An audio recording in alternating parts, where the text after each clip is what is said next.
When my own daughter poured poison into my champagne glass at my 60th birthday celebration, I didn't scream or cause a scene. I simply switched our glasses when she wasn't looking.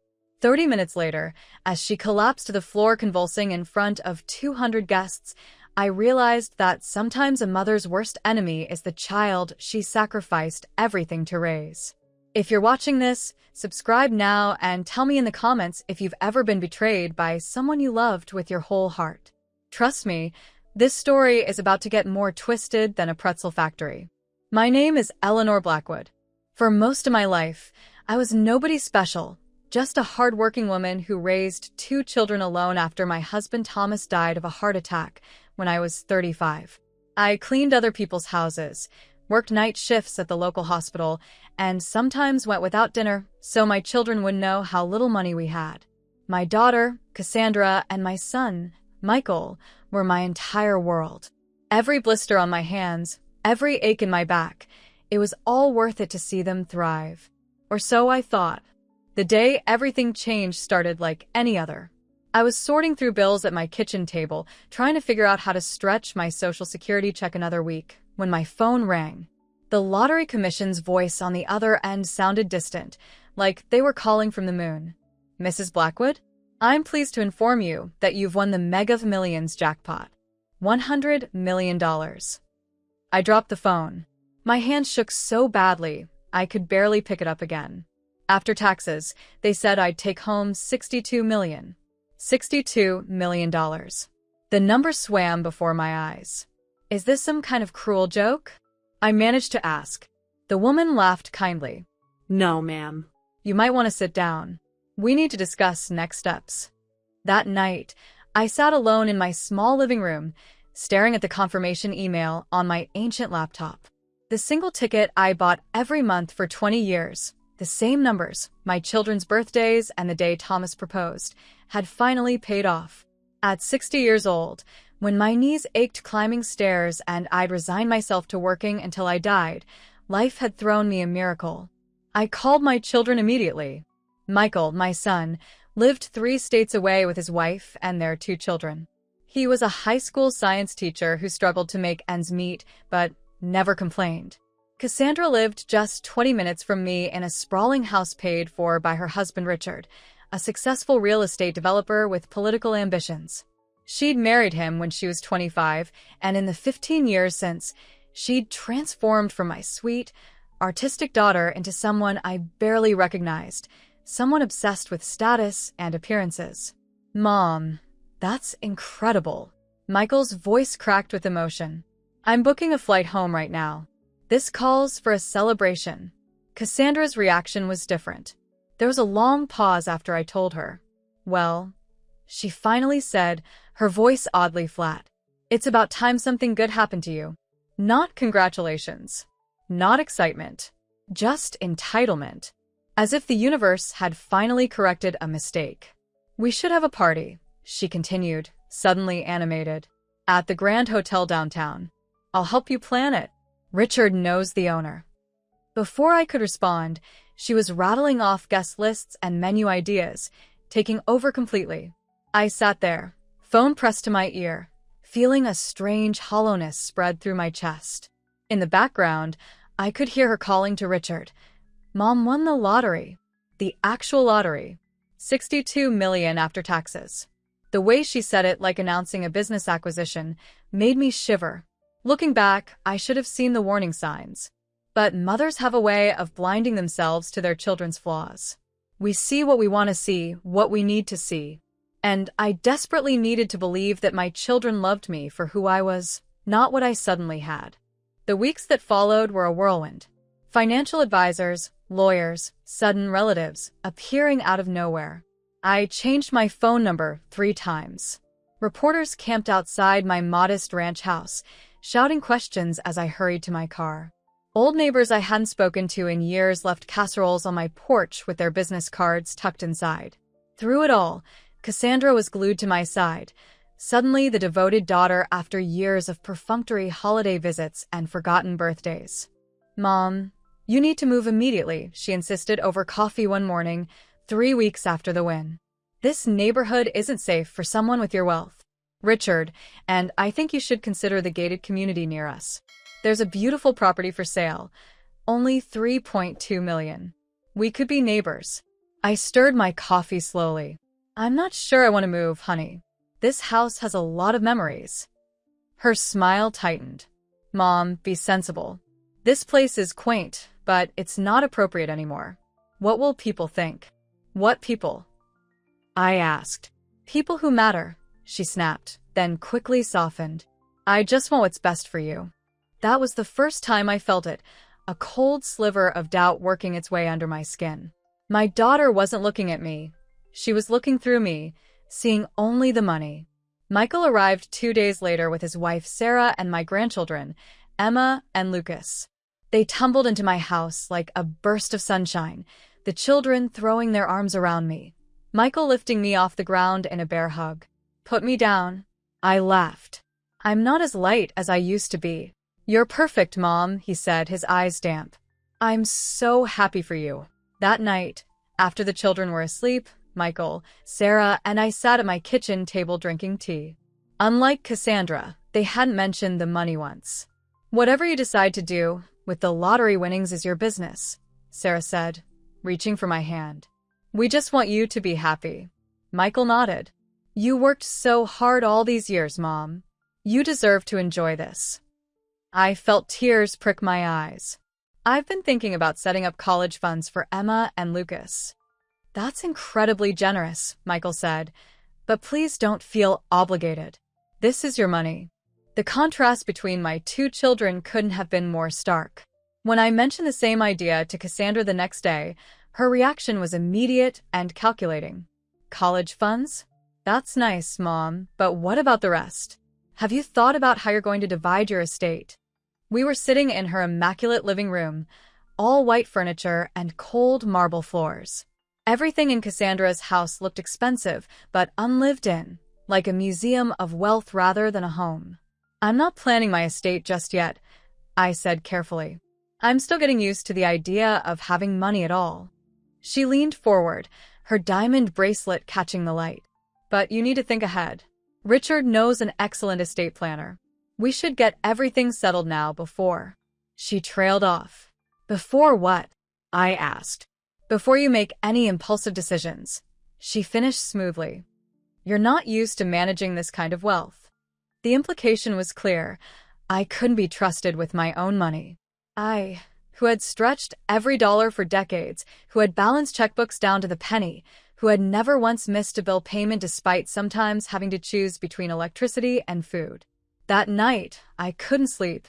Something felt wrong, deeply, fundamentally wrong.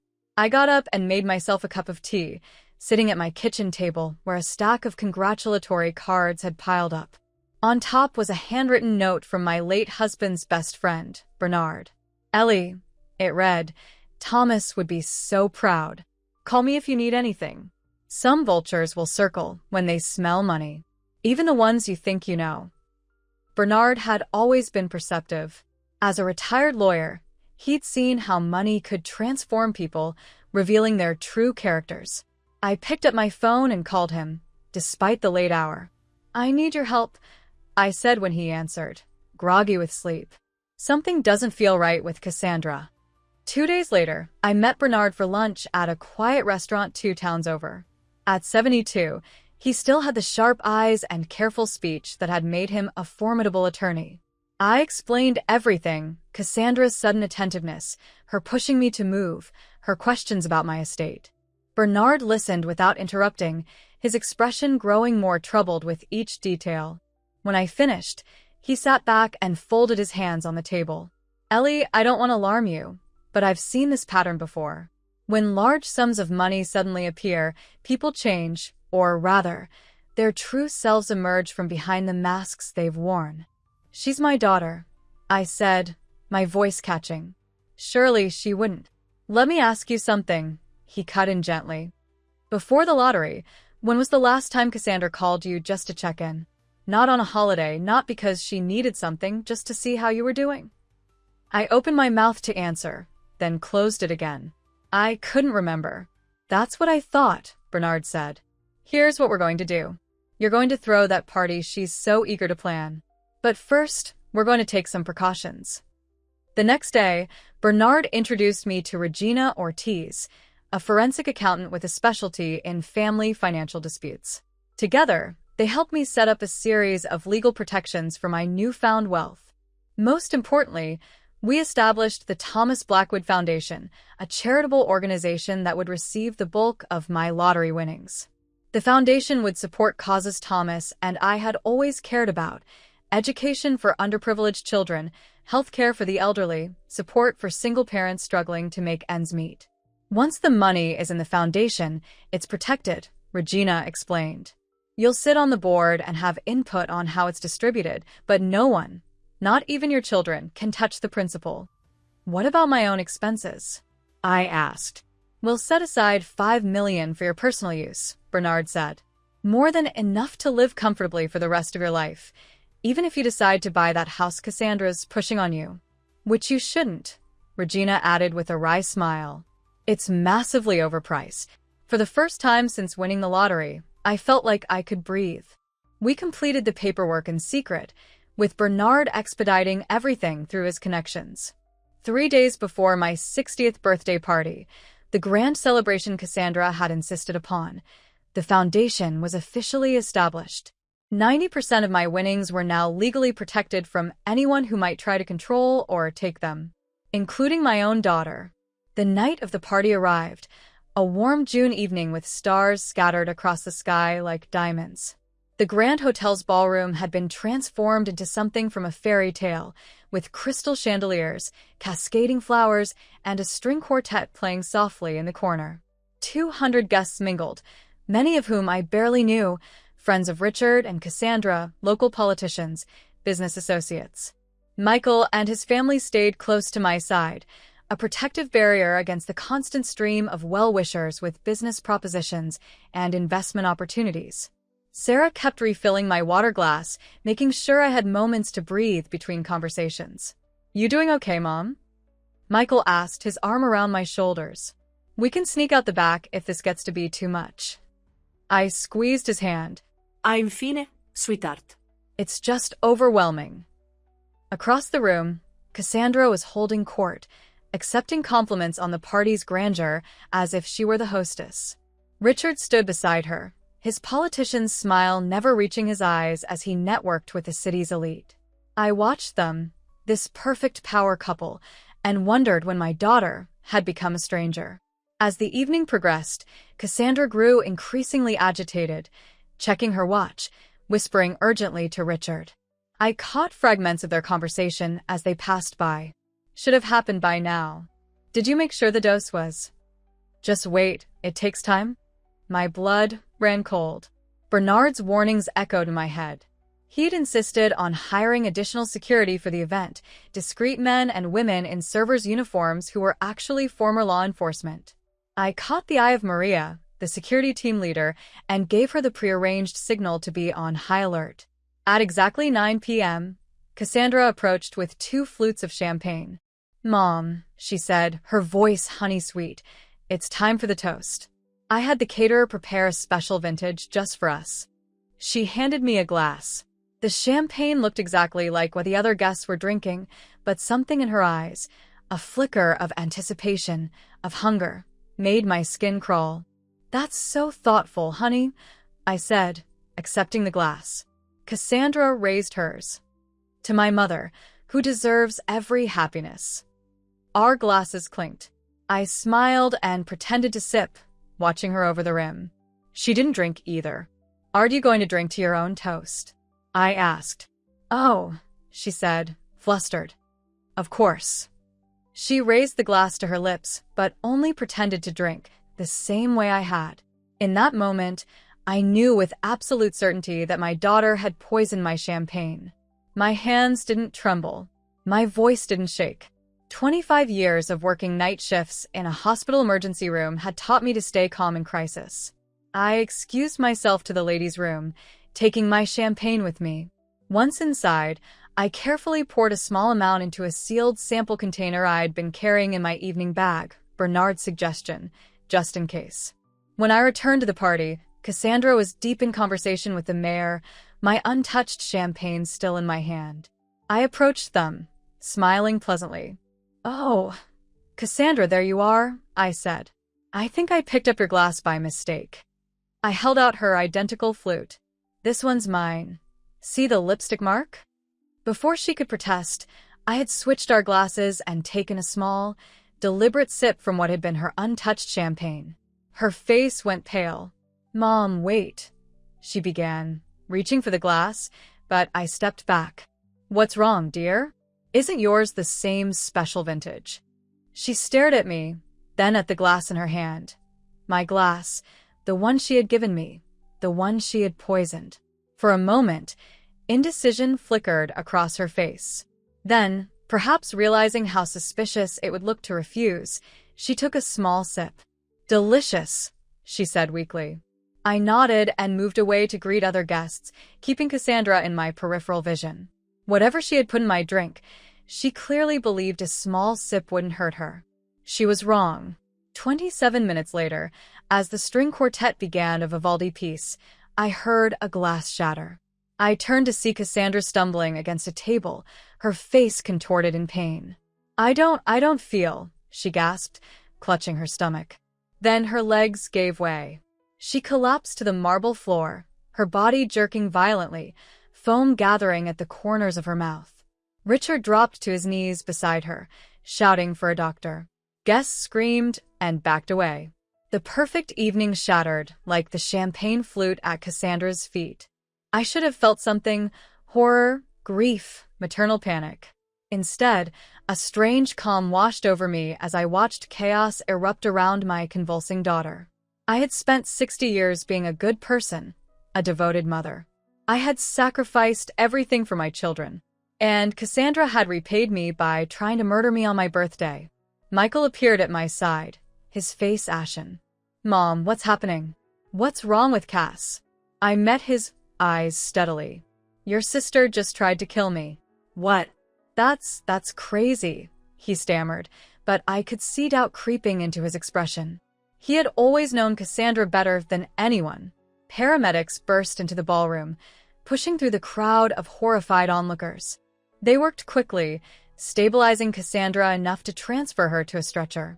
As they rushed her out, Richard at their heels, her eyes found mine across the room. Even through her pain, her gaze burned with hatred and shock. She hadn't expected me to outsmart her. She had always underestimated me. The party disintegrated into whispered speculation and hasty departures. I stood in the center of the ballroom, surrounded by wilting flowers and half-empty champagne glasses, feeling strangely liberated. The mask had finally dropped. The truth was ugly, but at least it was real. Bernard appeared at my elbow, concern etched into the lines of his face. "Ellie, are you all right?" I handed him the sample container from my purse. "Have this analyzed immediately. And call Regina. We need to accelerate everything." He nodded gravely. "The police will have questions." "Let them ask," I said. "I have nothing to hide." The following hours passed in a blur of police statements and medical updates. Cassandra had been admitted to the intensive care unit at Mercy Hospital, the same hospital where I had worked night shifts for 2 decades. The doctors identified the poison as a rare compound derived from oleander, difficult to detect but devastating in its effects. They managed to save her life, but only just. Richard refused to let me see her. He stood guard outside her hospital room like a sentry, his handsome face twisted with rage when I approached. "Stay away from my wife," he hissed. "I don't know what sick game you're playing, Eleanor, but if Cassandra dies—" "She won't die," I interrupted calmly. "The doctors know exactly what she ingested because I told them. I also told them where it came from, the champagne she gave me, the champagne I switched with hers when I realized what she'd done." His face went blank with shock, then rearranged itself into outraged disbelief. "That's absurd.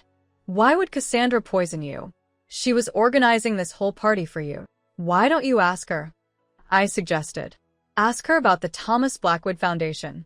Ask her why she's been pressuring me about my estate planning. Ask her why she told her friends last week that she'd soon have control of everything." Richard's expression flickered. Something in my words had hit home, a confirmation of suspicions he might already have had about his own wife. "You're lying," he said, but his voice lacked conviction. "Am I?" I stepped closer. "Richard, I've known you for 15 years. You're ambitious, calculating, and not particularly burdened by ethics. But you're not stupid. Deep down, you know exactly what Cassandra is capable of." I left him standing there, his carefully constructed world beginning to crumble around him. As I walked down the hospital corridor, I heard his phone ring. He answered sharply, listened for a moment, then swore violently. I smiled to myself. That would be his attorney, informing him that the lottery money was now safely out of reach. Back at my house, my modest, comfortable house that I had no intention of leaving, Michael and Sarah waited with the children asleep in the spare bedroom. Their faces were drawn with worry and confusion. "Mom," Michael said as I sank into my favorite armchair, "you need to tell us everything."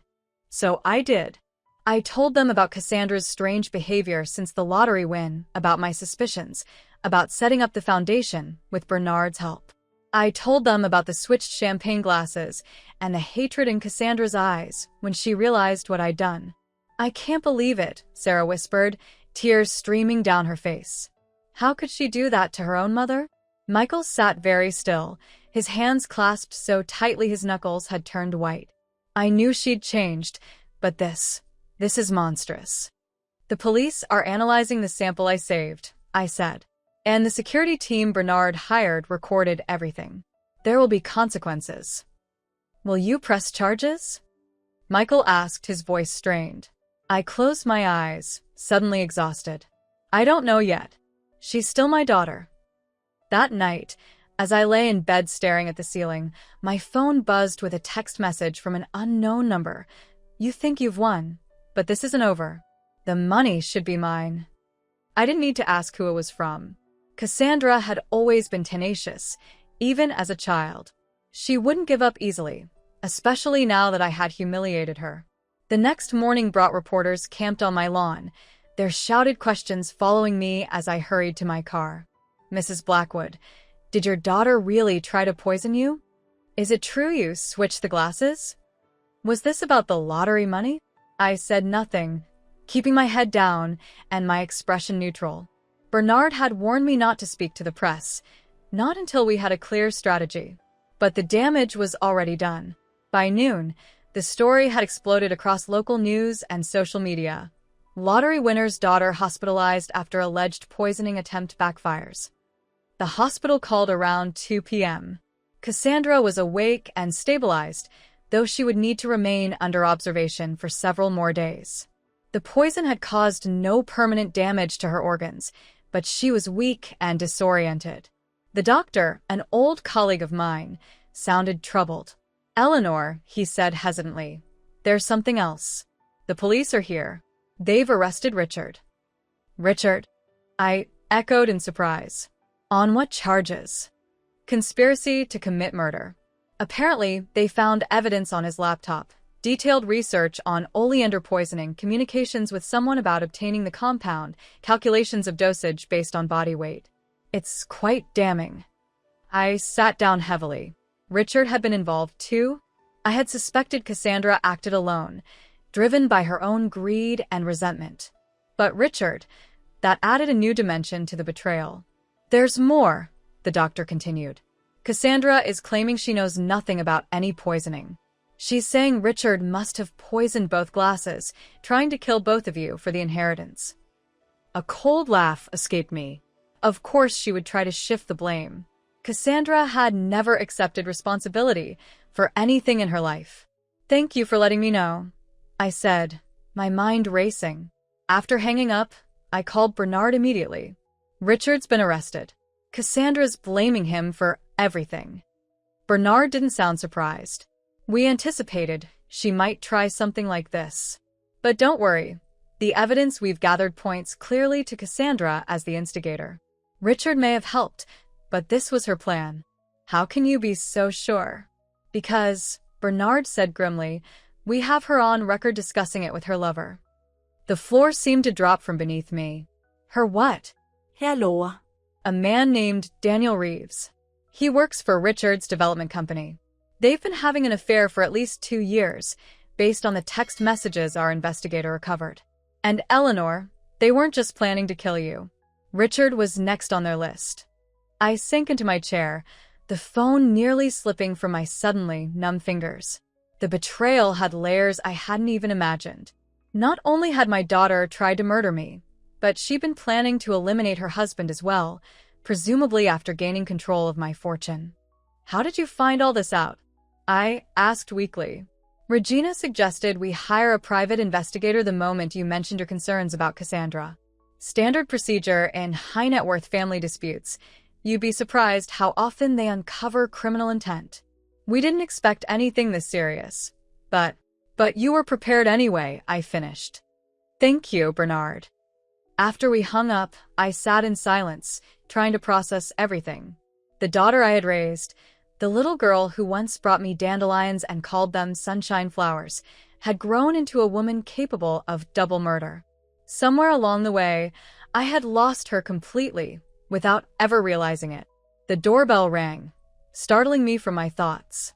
Through the peephole, I saw 2 police detectives standing on my porch, their expressions grave. I opened the door, bracing myself. Mrs. Blackwood? I'm Detective Morales. This is Detective Chen. We need to ask you some questions about your daughter, Cassandra Preston, and your son-in-law, Richard Preston. I nodded and invited them in, leading them to my living room where family photos still lined the walls, snapshots of happier times that now seemed like scenes from someone else's life. Detective Morales, a heavy-set man with kind eyes, sat across from me. Mrs. Blackwood, we understand this is difficult, but we need to establish a clear timeline of events. When did you first suspect your daughter might wish to harm you? I told them everything, starting with the lottery win and ending with the party. I showed them the text message from the unknown number, which they photographed as evidence. Detective Chen, a sharp-featured woman who hadn't spoken much, finally broke her silence. Mrs. Blackwood, were you aware that your son-in-law had taken out a life insurance policy on you 3 weeks ago? For $20 million. My mouth went dry.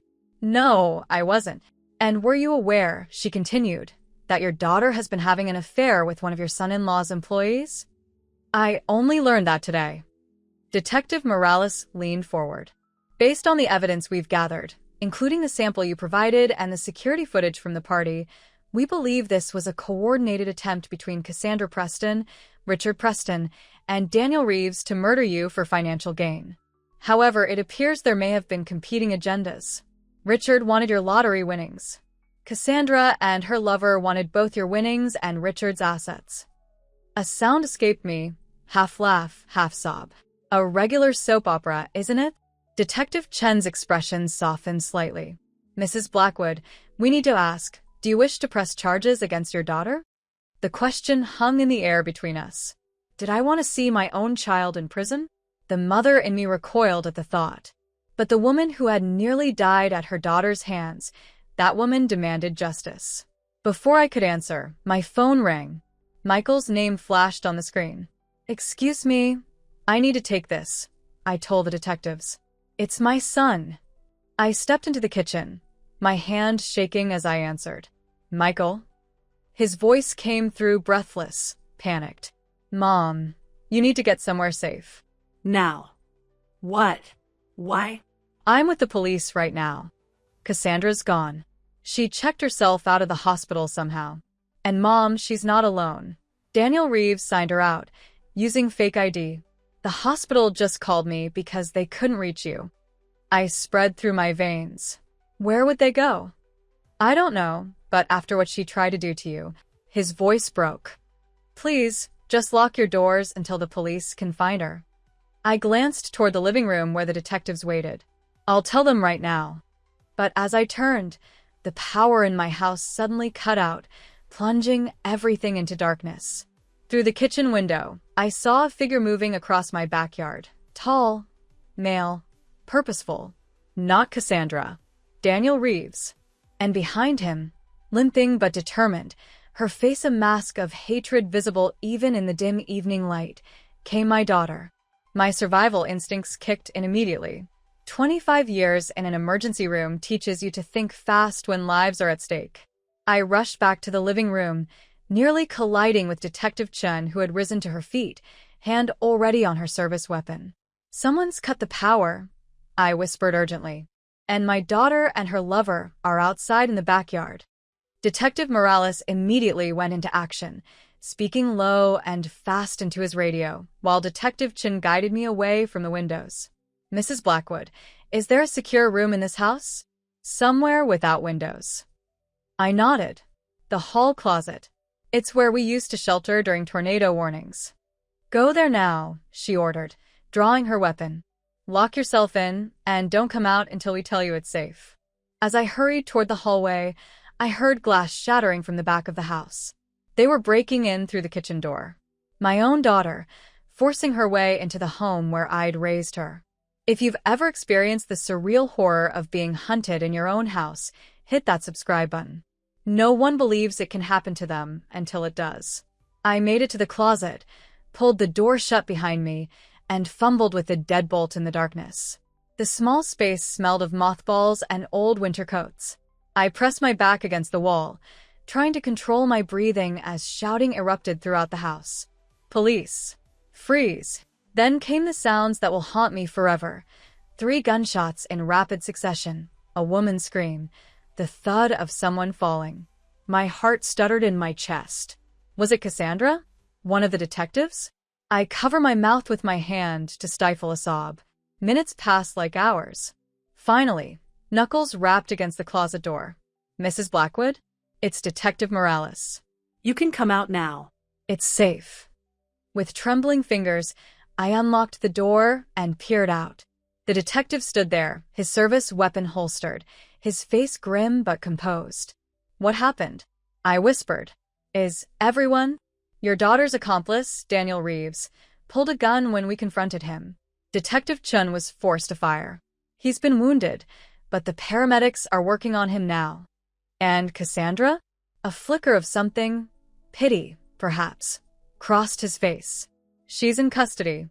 She's unharmed, but Mrs. Blackwood, she's not well. She's been saying some concerning things." He led me back to the living room where emergency lights now cast everything in an eerie blue glow. Through the window, I could see an ambulance in my driveway, paramedics loading a stretcher. On my couch sat Cassandra, handcuffed, with Detective Chin standing guard beside her. When my daughter saw me, her face contorted with such raw hatred that I took an involuntary step back. This wasn't the child I'd raised. This was a stranger wearing my daughter's face. "You," she spat. "You should be dead. That money was supposed to be mine." "Cassandra," I said, my voice barely audible. "What happened to you?" She laughed, a high, unhinged sound that raised the hair on my arms. "What happened? You want to know what happened? 25 years of watching you martyr yourself. That's what happened. Poor Eleanor, working so hard for her children. You loved it, didn't you? The sacrifice, the struggle. It made you feel so noble." Detective Chin put a restraining hand on Cassandra's shoulder, but my daughter shrugged it off. "And then you hit the jackpot," she continued, her voice rising. $62 million. Do you have any idea what I could do with that kind of money? The life Richard and I could have? But no, you were going to fritter it away on charity cases and college funds for Michael's brats. "That's enough," Detective Chin said firmly. "It will never be enough." Cassandra screamed. "That money is mine. I deserve it after putting up with her pathetic, struggling single mom routine for my entire childhood." Detective Morales stepped between us as Cassandra tried to lunge forward despite her handcuffs. "Mrs. Preston, you're making your situation worse. You're already facing attempted murder charges." She switched the glasses. Cassandra shrieked. She knew. She tried to murder me. I stood there, rooted to the spot, as the full impact of her words sank in. In Cassandra's twisted mind, I was the villain. She truly believed she was entitled to kill me for my money, that it was somehow her right. "Take her to the station," Detective Morales said quietly to his partner. "I'll finish up here and meet you there." As they led my daughter away, She looked back over her shoulder, her eyes burning with malice. "This isn't over," she hissed. "You'll regret this. I promise you will." After they left, the house fell into an unnatural silence, broken only by the sound of utility workers restoring power outside. Detective Morales stayed with me, making notes and occasionally asking gentle questions. When the lights finally came back on, the familiar rooms of my home looked different somehow, tainted by what had happened here. "You shouldn't stay here tonight," he advised. "Is there somewhere you can go? Someone who can stay with you?" I nodded numbly. "My son and his family are at a hotel nearby. I'll call him." Michael arrived 20 minutes later, his face ashen with worry. Sarah and the children waited in the car, too frightened to come inside after what had happened. My son embraced me tightly, as if afraid I might disappear. "Mom, I can't believe," he began, then stopped, unable to find words for the horror of it all. "I know," I said simply. "I can't either." Detective Morales gave Michael his card. "We'll need your mother to come to the station tomorrow to give a formal statement. In the meantime, keep her location private. We don't think there are any other accomplices, but it's better to be cautious." As we packed a few of my things, Michael moved through the house with wary eyes, as if expecting shadows to leap out at him. "I just don't understand," he said finally. "How could Cassandra do this? What happened to her?" I zipped my overnight bag closed, buying time before answering. The truth was, I'd been asking myself the same question since the moment I saw her slip something into my champagne glass. "I think," I said slowly, "that money doesn't create monsters. It just reveals them." That night, in the anonymous safety of Michael's hotel suite, I lay awake listening to the gentle breathing of my grandchildren in the next room. Such innocence, such trust. Had Cassandra ever been like that? Or had there always been something broken in her, something I'd been too blind to see? The morning brought no clarity, only the harsh reality of newspaper headlines. Lottery winner's daughter arrested in murder plot. Poison champagne, mother's millions sparked deadly scheme. Prominent realtor Richard Preston and wife implicated in matricide attempt. My name and face were everywhere. Reporters camped outside the hotel, somehow having tracked us down despite our precautions. Michael insisted we change hotels immediately, moving to a luxury property on the outskirts of town where the security was better and the staff more discreet. Bernard met us there, bringing Regina Ortiz and a crisis management specialist named Olivia Trent. The four of us gathered in the hotel suite sitting area while Sarah took the children to the pool. "The media frenzy is unfortunate but predictable," Olivia said, scrolling through news reports on her tablet. "A lottery winner, attempted murder, family betrayal. It's catnip for the press. We need to get ahead of this narrative." "I don't want to give interviews," I said firmly. "I don't want to exploit this tragedy." Olivia nodded understandingly. "No interviews yet, but we should release a brief statement expressing your shock and heartbreak, asking for privacy during this difficult time. It makes you appear sympathetic rather than vindictive." "Vindictive?" Michael echoed incredulously. "My mother was nearly murdered by her own daughter. Who would think she's being vindictive?" "You'd be surprised," Bernard said grimly. "Richard has powerful friends, and they're already spinning this. There's a whisper campaign suggesting Eleanor somehow entrapped Cassandra, that she suspected her daughter's resentment and deliberately set her up at the party." "That's absurd." Michael's face flushed with anger. "It's also dangerous," Regina added. "If they can create reasonable doubt about Cassandra's intentions, it could affect both the criminal case and any civil actions we might pursue."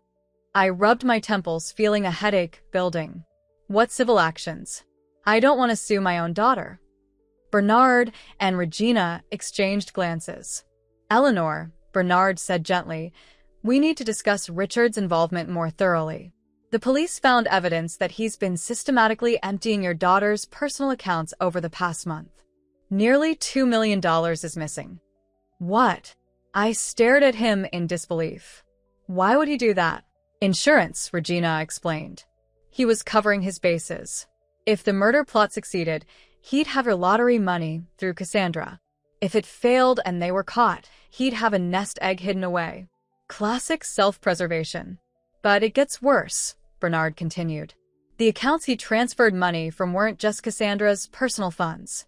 Some of it came from charitable foundations that Richard manages, including the Children's Hospital Fund. He's been embezzling for years, using your daughter as a cover. The room seemed to tilt around me. The Children's Hospital? Richard stole from sick children. Bernard nodded grimly. The district attorney is adding fraud and embezzlement charges to the conspiracy to commit murder. But here's where it gets complicated. Richard is now claiming he knew nothing about the poison plot. He says Cassandra and Daniel cooked that up on their own, and he's willing to testify against them both in exchange for leniency on the financial crimes.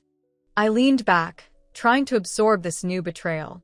Richard, who had always presented himself as a pillar of the community, a future political candidate with a spotless reputation, had been stealing from charity. And now he was throwing my daughter to the wolves to save himself. What does this mean for Cassandra? I asked, my voice hollow. It means, Olivia said quietly, that she's facing life in prison without the possibility of parole. Unless what? Unless you intervene. As the victim, your statement to the court would carry significant weight. If you expressed a desire for leniency. No. The word came from Michael, sharp and final. Mom, you can't possibly be considering that. She tried to kill you. She would have succeeded if you hadn't suspected something and switched those glasses. I looked at my son, my good, honest son who had never asked me for anything, who had built his modest life through hard work and integrity. How different he was from his sister. I need to think, I said finally. This is all happening so fast. Bernard patted my hand. Take your time, Ellie. But not too much time. The preliminary hearing is scheduled for next week. After they left, Michael and I sat in silence for a long moment. Outside, rain began to fall, streaking the hotel windows and casting the room in gray shadows. Would you really consider asking for leniency? He asked finally. After what she did? I stared at my hands, lined now with age and years of hard work. I don't know. She's still my child, Michael. No matter what she's done. She stopped being your child the moment she decided your life was worth less than your money, he said, his voice breaking. If you hadn't switched those glasses, Emma and Lucas would be attending your funeral right now instead of swimming in a hotel pool. Their grandmother would be gone forever because her own daughter murdered her. The truth of his words hit me like a physical blow. I hadn't just been fighting for my own life that night. I'd been fighting for my future with my son and grandchildren. All the birthdays, holidays, ordinary days that Cassandra had been willing to steal from us. You're right, I whispered. I know you're right. That afternoon, I received a call from Detective Morales. Mrs. Blackwood, I thought you should know. Richard Preston has made bail. His family posted a $2 million bond. A chill ran through me. Is that normal? For attempted murder charges. Not typical, but his attorney argued successfully that the evidence against him is circumstantial. He's under house arrest with an ankle monitor, but he's not in jail, I finished. No. And there's something else. He's requested to see you. He claims to have information about Cassandra's plans that you need to know. I gripped the phone tighter. What kind of information? He wouldn't say, only that it concerns your safety and Michael's family. Mrs. Blackwood, you're under no obligation to meet with him. In fact, I would strongly advise against it. I closed my eyes thinking. Richard was manipulative, yes, but he was also practical. If he was offering information, he wanted something in return. I'll consider it, I told the detective. But I won't meet him alone. After hanging up, I called Bernard. Richard's out on bail, I said without preamble. He wants to meet. Bernard's response was immediate and emphatic. Absolutely not. He's desperate and cornered, the most dangerous combination. He claims to have information about threats to Michael and his family. A pause. That sounds like manipulation to me, Ellie. Probably, I agreed. But what if it's not? What if Cassandra really did have other plans we don't know about? Michael has children, Bernard. I can't take that risk. After much discussion, we reached a compromise. I would meet Richard, but on my terms. in Bernard's office, with security present, and with Michael watching from an adjoining room through a one-way mirror. Richard readily agreed to these conditions, which only heightened my suspicion. The meeting was set for the following afternoon. I spent the night restless, plagued by nightmares where Cassandra and Richard laughed as they poured poison down my throat. I woke gasping, tangled in hotel sheets, the phantom taste of bitter almonds on my tongue. Bernard's office occupied the top floor of a sleek downtown building. The conference room where we arranged to meet Richard had floor-to-ceiling windows overlooking the city, making it impossible for anyone to approach unseen. 2 security guards, former military men with impassive faces, flanked the door. Richard arrived precisely on time, dressed in an expensive suit that couldn't quite hide how gaunt he'd become in the few days since his arrest. His handsome face was haggard, with dark circles under his eyes and a nervous tick in his left cheek. "Eleanor," he said, extending his hand as if we were meeting for a business lunch rather than discussing his conspiracy to murder me. I didn't take it. Instead, I sat at the far end of the conference table, Bernard beside me like a protective bulldog. Richard lowered his hand, a fleeting expression of annoyance crossing his face before his politician's smile returned. "Thank you for agreeing to see me. I know this is unconventional." "Get to the point, Richard," Bernard said coldly. "You claim to have information about threats to Eleanor and her family." Richard smoothed his tie, buying time. Yes. "But first, I want to make something absolutely clear. I had no knowledge of Cassandra's plan to poison you. None whatsoever." I raised an eyebrow. The police seemed to think otherwise. "The police are mistaken," he said, leaning forward. "Eleanor, you have to believe me. Yes, I've done things I'm not proud of. The financial irregularities, the insurance policy, I won't deny those. But murder?" He shook his head emphatically. "Never. That was all Cassandra and Daniel. And yet you're here, out on bail, while my daughter sits in jail." I observed. A flash of something, guilt? Fear, crossed his face.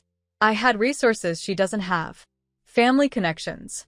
But Cassandra she's not well, Eleanor. She hasn't been for a long time." "What do you mean?" Richard glanced at Bernard, then back to me. "Your daughter has been seeing a psychiatrist for 3 years. Did you know that? She was diagnosed with narcissistic personality disorder and possibly borderline personality disorder as well." This was news to me. Cassandra had never mentioned any mental health concerns. But then, there was so much about her life she'd kept hidden from me. "That doesn't excuse attempted murder," Bernard said flatly. "No, it doesn't," Richard agreed. "But it might explain why she's so fixated on Eleanor's money. In Cassandra's mind, she deserves that fortune. She believes it's rightfully hers, that Eleanor somehow stole her birthright by winning it." I shook my head, confused.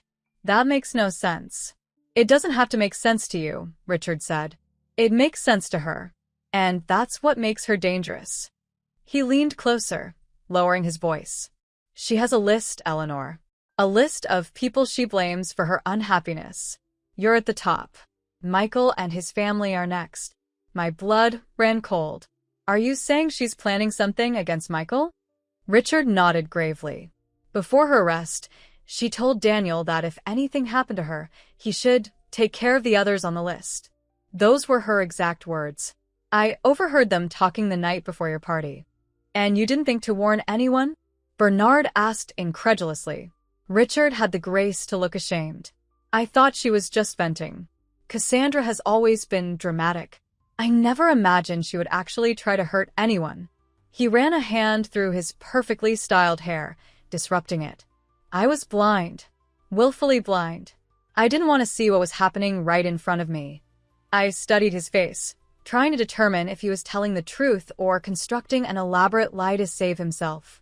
Richard had always been convincing. It was what made him successful in real estate and politics. But there was something in his eyes now, a desperation that seemed genuine. "Why are you telling me this now?" I asked. "What do you want?" He hesitated, then pushed a folder across the table. "These are copies of Cassandra's psychiatric records, her medication history, and notes I found in her personal journal. They document her obsession with your money and her growing resentment toward you and Michael." I made no move to touch the folder. Again, what do you want in exchange for this information? Richard's facade cracked slightly, revealing the fear beneath. I want a statement from you to the district attorney confirming that I knew nothing about the poisoning plot. In return, I'll testify against Daniel Reeves and provide all the evidence I have about Cassandra's mental state and intentions. You want me to help you avoid attempted murder charges? I clarified. I want justice, he insisted. The right people punished for the right crimes. I'm guilty of financial misconduct, yes, but not murder. Never murder. Bernard and I exchanged glances. We'll need time to consider this, Bernard said, reaching for the folder, and to verify the authenticity of these documents. Richard nodded, then hesitated. There's one more thing you should know. Cassandra has resources you might not be aware of. People who are loyal to her, people who might help her even now. What people? I asked sharply. Her half-brother, for one. The words hit me like a physical blow. Cassandra doesn't have a half-brother. Richard's mouth curved into a bitter smile. Are you sure about that, Eleanor? Are you absolutely certain your late husband never fathered a child with another woman? The room seemed to spin around me. That's impossible. Thomas would never. His name is Peter Blackwood, Richard continued relentlessly. He's 38 years old. His mother was Thomas's secretary at the insurance company. He was born while you were pregnant with Cassandra. I gripped the edge of the table to steady myself. Thomas and I had been married for barely a year when I became pregnant with Cassandra. We were young, still learning how to be partners. There had been a difficult period when Thomas worked late hours, when communication between us had faltered. But an affair? A child? You're lying, I whispered, but doubt had already taken root. Check the documents, Richard said, nodding toward the folder. Birth certificate, correspondence between Thomas and Peter's mother, even DNA test results Cassandra had done secretly 2 years ago. It's all there. Bernard placed a steadying hand on my arm. That's enough, Richard. You've said your piece. We'll be in touch regarding your proposal. Richard stood, straightening his suit jacket. Don't wait too long. Peter visited Cassandra in jail yesterday. Whatever they're planning, it's already in motion. After he left, I sat motionless, staring at the closed folder on the table. Bernard watched me with concern. Ellie, he could be making this all up. It's a classic manipulation tactic. Throw out shocking information to distract from the real issues. I know, I said, my voice barely audible. But what if it's true? What if Thomas did have another child? Then we deal with it, Bernard said firmly. But first we verify. I'll have my investigators check these documents thoroughly before we jump to any conclusions. Michael entered from the adjoining room where he'd been watching, his face pale with shock. Mom, you can't believe anything that man says. He's trying to save his own skin. I nodded, but uncertainty gnawed at me. The possibility that Thomas, my Thomas, who I'd idolized all these years, whose memory I'd kept pristine, might have betrayed me so profoundly was almost as devastating as Cassandra's attempt on my life. I need to see these documents, I said, reaching for the folder. Inside were medical records confirming Cassandra's psychiatric diagnosis, photocopies of journal pages filled with her increasingly erratic handwriting, and most damning of all, a birth certificate for Peter Thomas Blackwood, born to Linda Mercer on June 12, 1987, father listed as Thomas James Blackwood. My hands trembled as I set the paper down. This could be forged. It could be, Bernard agreed. We'll check it out thoroughly. But deep in my heart, something shifted. A memory surfaced. Thomas, 35 years ago, coming home late smelling of unfamiliar perfume. His unusual insistence that I not call him at the office during certain hours. The secretary he rarely mentioned by name. I'd buried these doubts long ago, choosing trust over suspicion. Now they rose like ghosts, forcing me to question everything I thought I knew about my marriage. If this is true, Michael said quietly, then this Peter person is my half-brother too. And Cassandra's. The implications were staggering. If Thomas had fathered another child, a child he'd apparently supported secretly but never acknowledged, what else might he have hidden? And more urgently, if Peter was now working with Cassandra, what were they planning? Detective Morales called as we were leaving Bernard's office. Mrs. Blackwood, we have a situation. Richard Preston has been found dead in his home. The world seemed to stop. Dead? How? Apparent suicide. Pills and alcohol. There was a note. I clutched Bernard's arm for support. What did it say? We're still processing the scene, but the note appears to be addressed to you. It says, Eleanor, I'm sorry. Everything I told you today is true. Protect yourself. They're coming. The detective's voice continued, saying something about security and precautions, but I couldn't focus. Richard dead. A suicide note warning of danger. Peter Blackwood, the son I never knew Thomas had. Detective, I interrupted. Have you ever heard of someone named Peter Blackwood? A pause. No, should I have? He may be involved somehow. I hesitated, the words sticking in my throat. He may be my late husband's son from another relationship. According to Richard, he's been visiting Cassandra in jail. I'll look into it immediately, the detective promised. In the meantime, don't return to your home. Stay somewhere secure, somewhere not associated with you. After hanging up, I turned to Bernard and Michael, who had heard enough of the conversation to understand its gravity. Richard's dead, I said, my voice sounding distant even to my own ears. Suicide. Michael shook his head in disbelief. Or made to look like suicide. The thought had occurred to me too. If Peter Blackwood was real, if he was working with Cassandra, perhaps Richard had become an inconvenient loose end. We relocated to a different hotel that evening, a small boutique property Bernard knew where the owner was a former client who valued discretion. Michael insisted his family return home to Virginia for their safety, though he stayed behind with me despite my protests. I'm not leaving you alone, Mom, he said firmly. Not with all of this happening. That night, as I tried to sleep in the unfamiliar hotel room, my phone chimed with a text message from an unknown number. Hello, Eleanor. I believe it's time we met. After all, we're family. Peter. Attached was a photo that made my heart stop. Thomas and a beautiful blonde woman, his arm around her waist, both of them smiling at the camera. The woman cradled a visible pregnancy. On the back of the photo, clearly visible, was Thomas's handwriting. Linda and me, May 1987. 3 months before Cassandra was born. With shaking hands, I forwarded the message to Detective Morales, then called Bernard despite the late hour. He's contacted me, I said without preamble. Peter Blackwood. He sent a photo, Bernard. It's real. Thomas really did have another child. Bernard's voice was calm, steadying. Don't respond, Ellie. This is exactly what we were afraid of. He's trying to establish a connection, to gain your trust or manipulate you through guilt. But what does he want? Why now, after all these years? The money, Bernard said simply. $62 million is a powerful motivator. If Peter has been in Cassandra's life secretly, he may feel entitled to a share of your fortune as Thomas's son. The unfairness of it all washed over me like a wave. I had spent 25 years rebuilding my life after Thomas's death, working multiple jobs to support our children. If Peter was really Thomas's son, where had he been all those years? Why come forward only now, when there was money to be had?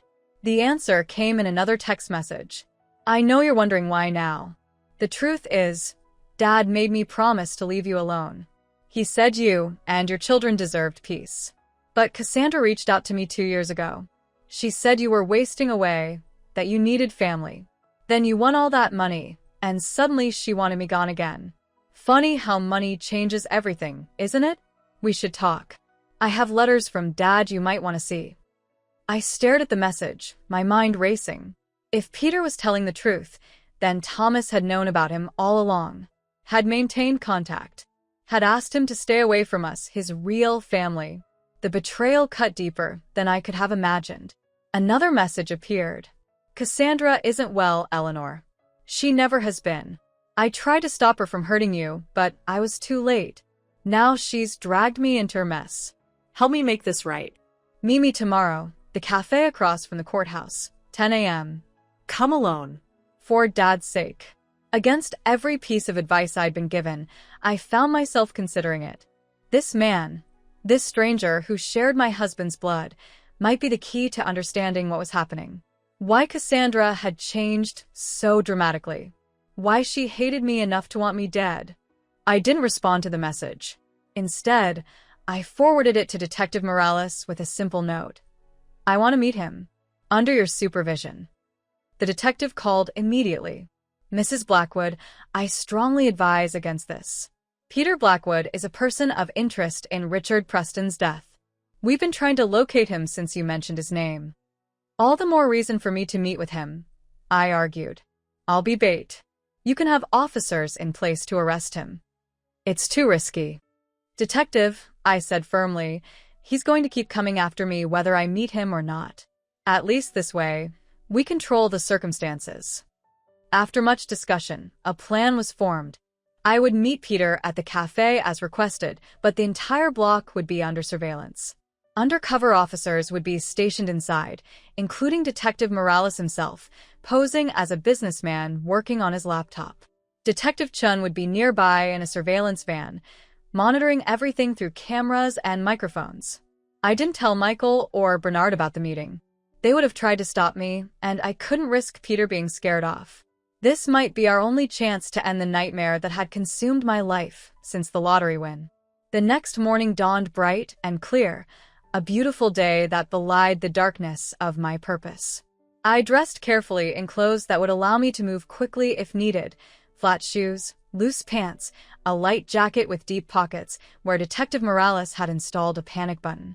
A nearly invisible earpiece allowed me to hear his instructions. Remember, his voice came through as I approached the cafe. Don't volunteer any information. Let him do most of the talking. If you feel threatened at any point, say the phrase, Thomas would have wanted, and we'll move in immediately. The cafe was busy with the morning rush, professionals grabbing coffee before court appearances, tourists studying maps over pastries. I selected a table near the back with a clear view of both the entrance and the emergency exit. Then I waited, my heart thundering against my ribs. At precisely 10 a.m., a man entered. He was tall and lean, with Thomas's jawline and my Cassandra's eyes. The resemblance was so striking that for a moment I couldn't breathe. Peter Blackwood, the living proof of my husband's betrayal, scanned the room until his gaze found mine. Recognition flickered in his eyes, followed by something softer. Sadness, perhaps. Or regret. He approached slowly, hands visible to show he carried no weapon. As he reached my table, he hesitated, then extended his hand. Eleanor, he said, his voice a painful echo of Thomas's. Thank you for coming. I didn't take his hand. Sit down, Peter. You wanted to talk. So talk. He withdrew his hand and sat across from me, studying my face with unsettling intensity. You look exactly like your pictures. Dad kept a photo of you on his desk until the day he died. Don't, I said sharply. Don't pretend you knew him better than I did. A sad smile touched his lips. I'm not pretending anything. I knew a different Thomas Blackwood than you did. The man who visited on birthdays and Christmas mornings, who sent child support but was never really a father. He shrugged. We all have our own versions of the truth. A server approached, and Peter ordered coffee with a practiced charm that was another echo of Thomas. When we were alone again, he reached into his jacket and removed an envelope. Letters, he explained, sliding it across the table. From Dad to my mother. And a few he wrote to me after she died. I thought you should see them. I made no move to take the envelope. Why are you really here, Peter? What do you want from me? His eyes, so like Cassandra's it was unnerving, held mine. I want to warn you. Cassandra is more dangerous than you realize. Richard wasn't lying about that list. I'm on it too. Why would my daughter want to harm you? Because I refuse to help her kill you, he said simply. When she first contacted me 2 years ago, it was friendly. She wanted to know about Dad, about my life. Then she started talking about you, how you controlled her, how you had all this money you didn't deserve. He shook his head. I should have seen the signs earlier. She was building toward something. And when I won the lottery, She called me immediately, said it was a sign that now we could both get what we deserved as Thomas's children. All I had to do was help her with a problem. His expression darkened. When I realized she meant murdering you, I refused. Threatened to go to the police. That's when she and Richard turned on me. In my ear, Detective Morales whispered, "Keep him talking. We're running a background check in real time." I leaned forward slightly. Richard is dead. Apparent suicide. Peter's face registered genuine shock. Dead? When? Yesterday evening. After he met with me and revealed your existence.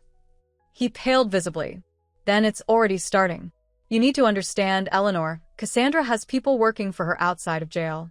People who owe her favors or are being paid from accounts the police haven't discovered yet. People like you? I challenged. No. He shook his head emphatically. I want nothing to do with her schemes. That's why I'm here, to warn you, to try to make things right. In my ear, Morales spoke again. His story checks out preliminarily. Peter Blackwood, 38, raised by Linda Mercer in Philadelphia. Mother deceased. Works as an architectural engineer. No criminal record. I studied Peter's face, looking for any sign of deception. If what you're saying is true, why didn't you come forward sooner? Before the poisoning attempt. Shame flickered across his features. I didn't think she'd actually go through with it. I thought it was just talk, rage, fantasy. He ran a hand through his hair, another gesture so like Thomas that it hurt to watch. By the time I realized she was serious, it was too late. I tried to call you the day of the party, but your number had been changed. It was true. I had changed my number multiple times after the lottery win to avoid the constant calls from strangers. What does Cassandra want now? I asked. She's in jail, facing attempted murder charges. What could she possibly hope to accomplish? Peter leaned closer, lowering his voice. She's not planning to stay in jail, Eleanor. She has people inside the system. A guard who's been compromised, a lawyer who's more loyal to her than to the law. There's an escape plan. My blood ran cold. That's impossible. Is it? Richard managed to get bail on attempted murder charges. Anything is possible with enough money and the right connections. His eyes held mine. And if she gets out, she's coming for you. And for Michael and his family. I thought of my son, my grandchildren. The idea of Cassandra threatening them made something harden inside me, a protective fury I hadn't known I was capable of. What proof do you have of any of this? I demanded. Peter reached into his pocket and withdrew a small digital recorder. Her own words.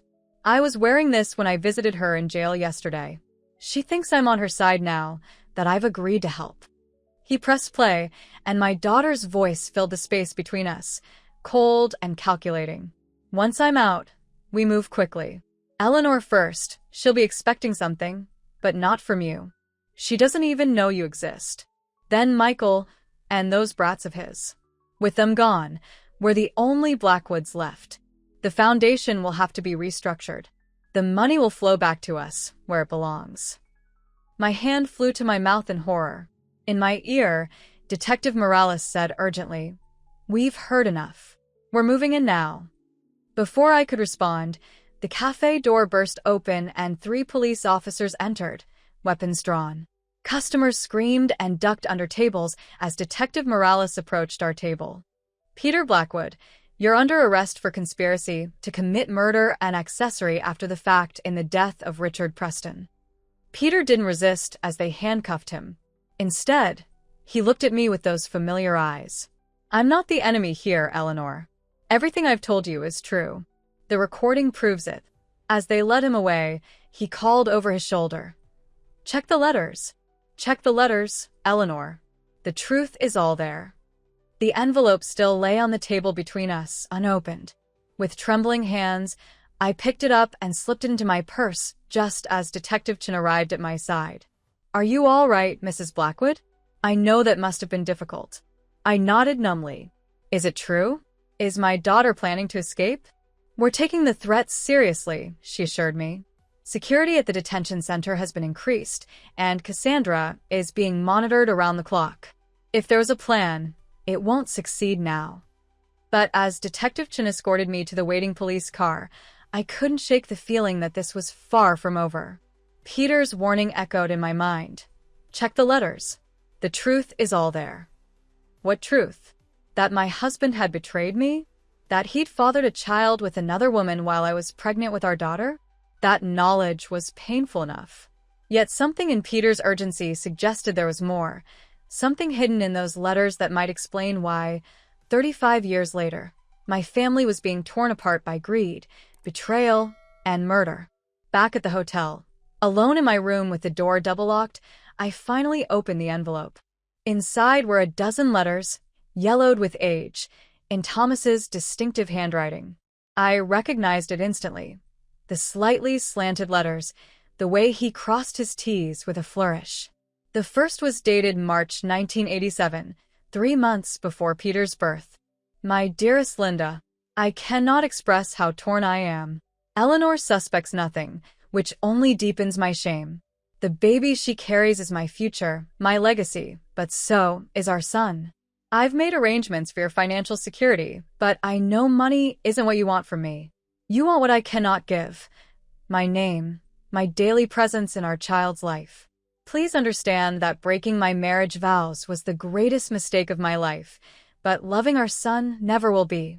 Tears blurred my vision as decades of carefully preserved memory shattered. The perfect husband I had mourned for 25 years had been living a double life, juggling 2 families, 2 children born months apart. I forced myself to continue reading, each letter revealing more of Thomas's secret life. His visits to Philadelphia to see Peter grow up. Birthday presents chosen with care. Promises made and broken. Through it all, a portrait emerged of a man consumed by guilt yet unwilling to give up either family. The final letter, dated just weeks before his fatal heart attack, was addressed to Peter directly. My son, as I face my own mortality, I find myself dwelling on the many wrongs I've done in this life. Chief among them is the pain I've caused your mother and the father I've failed to be for you. Eleanor and Cassandra know nothing of your existence, a deception I've maintained out of cowardice rather than kindness. When I am gone, I ask that you continue to keep the secret. Not for my sake, but for theirs. Eleanor has suffered enough, and Cassandra has always been troubled in ways that break my heart. The doctors say it's a chemical imbalance, but I fear it may be something deeper, some fracture in her soul that neither medicine nor love can heal. I've enclosed an additional check for your education. Use it wisely, as I failed to use the precious time I was given. I set the letter down, my hands shaking uncontrollably. Cassandra had been seeing doctors even as a child. Thomas had recognized something wrong in our daughter and never told me. The final page in the envelope wasn't a letter, but a medical report dated when Cassandra was just 14, a psychiatric evaluation I'd never seen before. It detailed troubling patterns of behavior, including cruelty to animals, fire setting, and manipulative tactics to pit parents against each other. The diagnosis, conduct disorder with callous and unemotional traits, a precursor to adult antisocial personality disorder. My mind reeled. Thomas had taken Cassandra to this evaluation without my knowledge, had recognized dangerous patterns in our daughter, and kept them from me. Why? To protect me? Or to hide his own failures as a father stretched between 2 families? I reached for my phone to call Michael, needing to share this devastating revelation, when a text message appeared from an unknown number. By now you've read the letters. You know the truth about Dad, about Cassandra. I'm sorry you had to find out this way. The police are wrong about me, Eleanor. I'm not your enemy. We'll talk again soon. P. I stared at the message in disbelief. Peter had been arrested hours ago. How could he be texting me now? Unless he wasn't in custody at all. The phone rang in my hand. Detective Morales. Mrs. Blackwood, he said, his voice tight with urgency. Where are you right now? At the hotel, I answered, a chill spreading through me. Why? What's happened? The man we arrested at the cafe, he's not Peter Blackwood. His real name is James Mercer. He's Peter Blackwood's cousin, hired to impersonate him. The real Peter is still out there. The room seemed to spin around me. But the resemblance, He looked so much like Thomas. A calculated deception. James Mercer is related to Peter through his mother's side, so there's a family resemblance. But fingerprints confirm he's not Thomas Blackwood's son. The detective's voice hardened. Mrs. Blackwood, we have reason to believe the real Peter Blackwood may be in your hotel. Do not open your door for anyone. We're on our way. As if on cue, a soft knock sounded at my door. Room service, called a man's voice, pleasant, educated, with Thomas's slight Midwestern accent. I backed away from the door. Phone clutched to my ear. He's here, I whispered to Detective Morales. He's right outside my door. Eleanor, the voice called again, dropping all pretense. I know you're in there. We need to talk about Cassandra, about what she's planning. Please, you're in danger. Detective Morales was shouting instructions, telling me to barricade the door, to hide in the bathroom, but I found myself drawn toward the voice that sounded so much like my late husband's. Eleanor, please, the voice continued. I have proof that Cassandra plans to kill you tonight. The police won't get here in time. My hand hovered over the doorknob as reason battled with curiosity. Who is this man really? Thomas's forgotten son? Cassandra's accomplice? Or something else entirely? Thomas would have wanted you to know the truth, the voice said softly. The code phrase, the one I was supposed to use if I felt threatened, now used against me. Whoever was on the other side of that door knew about my arrangement with the police. Which meant, the police are compromised, I realized aloud. That's what you're trying to tell me. A pause. Yes. Not all of them, but enough. Cassandra's reach is longer than you know. I should have been terrified, but instead, a strange calm settled over me. For weeks I had been a victim of my daughter's hatred, my husband's betrayal, a stranger's manipulation. It was time to take control of my own story. If I open this door, I said clearly, what guarantee do I have that you won't harm me? I'm not here to hurt you, the voice replied. I'm here to help you stop Cassandra before she destroys what's left of our family. I have the proof in my hand. Please, Eleanor. Time is running out. I took a deep breath, made my decision, and reached for the door. I've faced many frightening moments in my 60 years. The night Thomas died in my arms, the time Michael fell from a tree and stopped breathing for 30 terrifying seconds, the moment I realized my daughter had poisoned my champagne. But nothing prepared me for what I saw when I opened that hotel room door. The man standing in the hallway was Thomas. Not someone who resembled Thomas or reminded me of Thomas. It was as if my husband had stepped out of my memories, only aged to match the years that had passed since his death. If you've ever had the breath knocked clean out of your lungs by a ghost from your past, hit that subscribe button. Some shocks change you forever, and this was one of them. Eleanor, he said, his voice achingly familiar. Thank you for trusting me. I couldn't speak, couldn't move. The phone slipped from my fingers, Detective Morales's tinny voice still shouting instructions from the floor. The man, this impossible man, quickly stepped inside and closed the door behind him, locking it with a decisive click. I know this is a shock, he said, keeping his distance as if I were a frightened animal. But we don't have much time. Who are you? I finally managed to whisper. You know who I am. His eyes, Thomas's eyes, the exact shade of amber I'd memorized over decades of marriage, held mine steadily. I'm Peter Blackwood. Thomas was my father. That's not possible, I said, finding my voice at last. You look exactly like him. Not just similar. Identical. A sad smile touched his lips. Genetics are a powerful thing. But we don't have time for this conversation right now. Cassandra's people are coming. We need to leave. As if to punctuate his words, my phone began ringing again from the floor. I glanced down to see Detective Morales's name on the screen. Don't answer it, Peter said sharply. Morales is working with them. With who? Cassandra? With the people who've been manipulating all of us. He moved to the window and peered carefully around the edge of the curtain. There's a black SUV pulling up outside. We have maybe 3 minutes before they're at the store. My mind raced. This man looked exactly like Thomas, claimed to be his son, and was now warning me about a threat that included the police detective I'd been trusting. Every instinct screamed that I should run, that this was an elaborate trap. But something in those familiar eyes made me hesitate. "Prove it," I demanded. "Prove you're Thomas's son." Without hesitation, he unbuttoned his left sleeve and rolled it up, revealing a birthmark on his forearm, a distinctive pattern like a small maple leaf. The exact same birthmark Thomas had had in the exact same location. "That could be makeup," I said, though my certainty was wavering.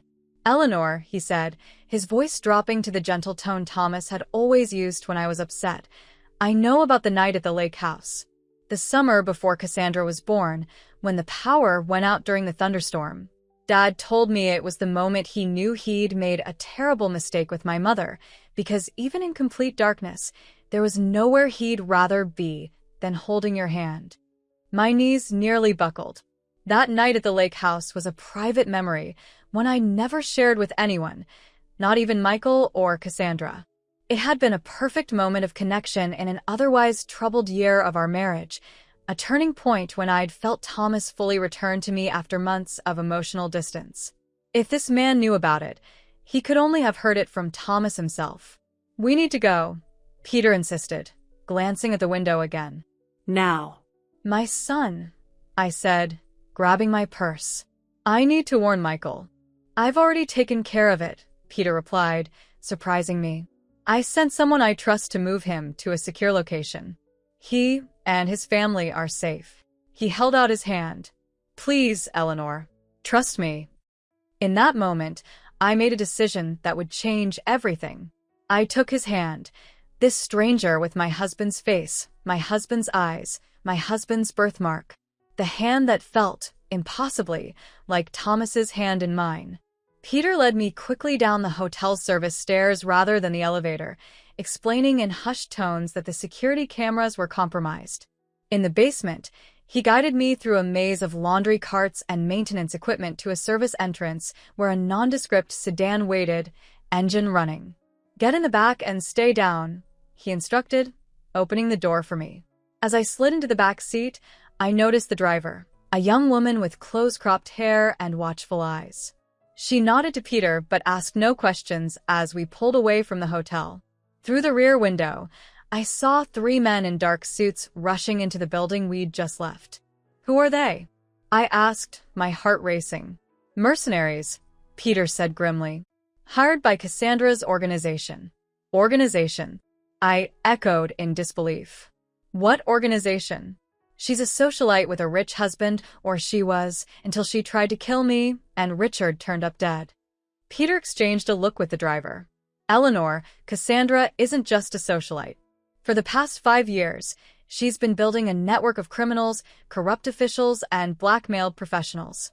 Richard's real estate business was the perfect cover for money laundering operations. The Children's Hospital Charity, a front for embezzlement and tax fraud." My mind reeled. "That's not possible. I would have known." "Would you?" Peter's voice was gentle but firm.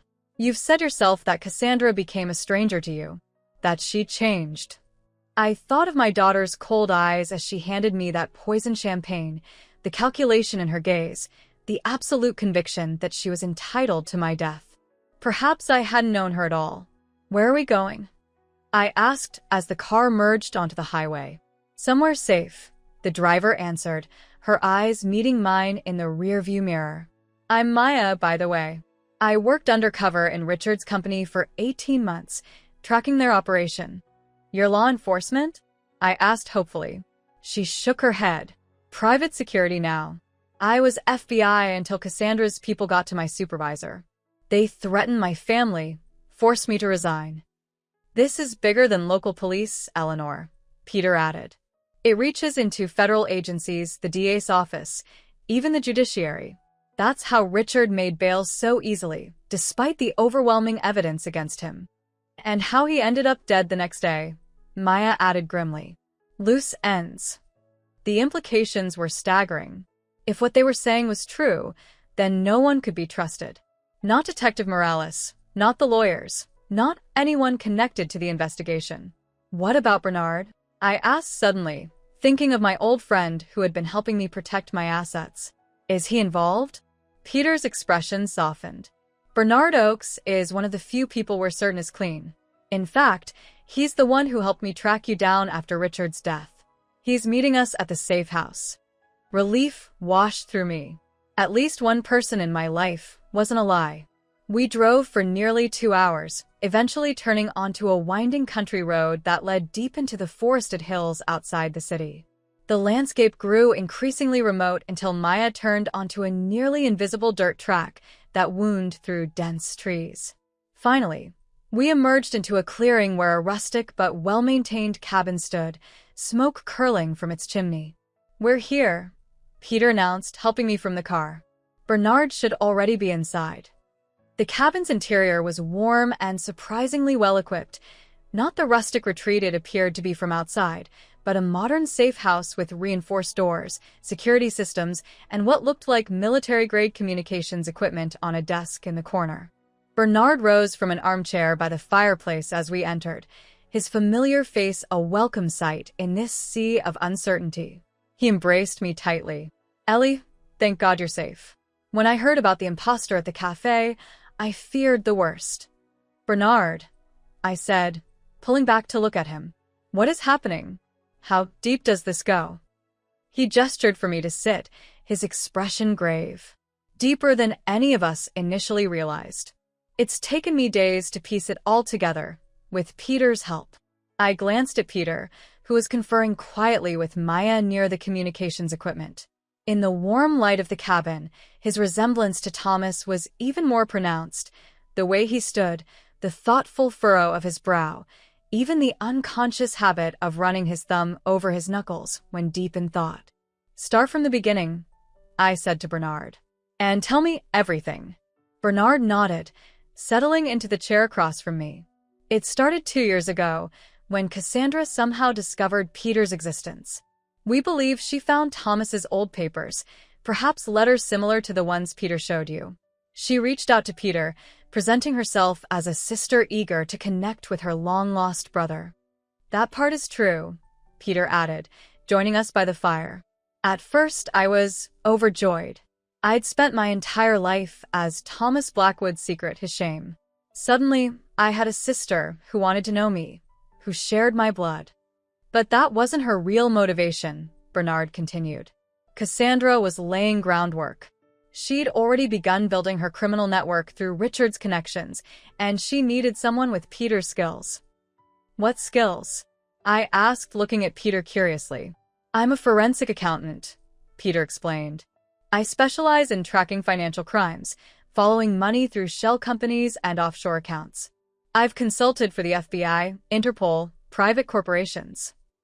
The perfect person to help launder money," I realized aloud. Peter nodded grimly. "Exactly what Cassandra wanted. When I refused, she tried blackmail.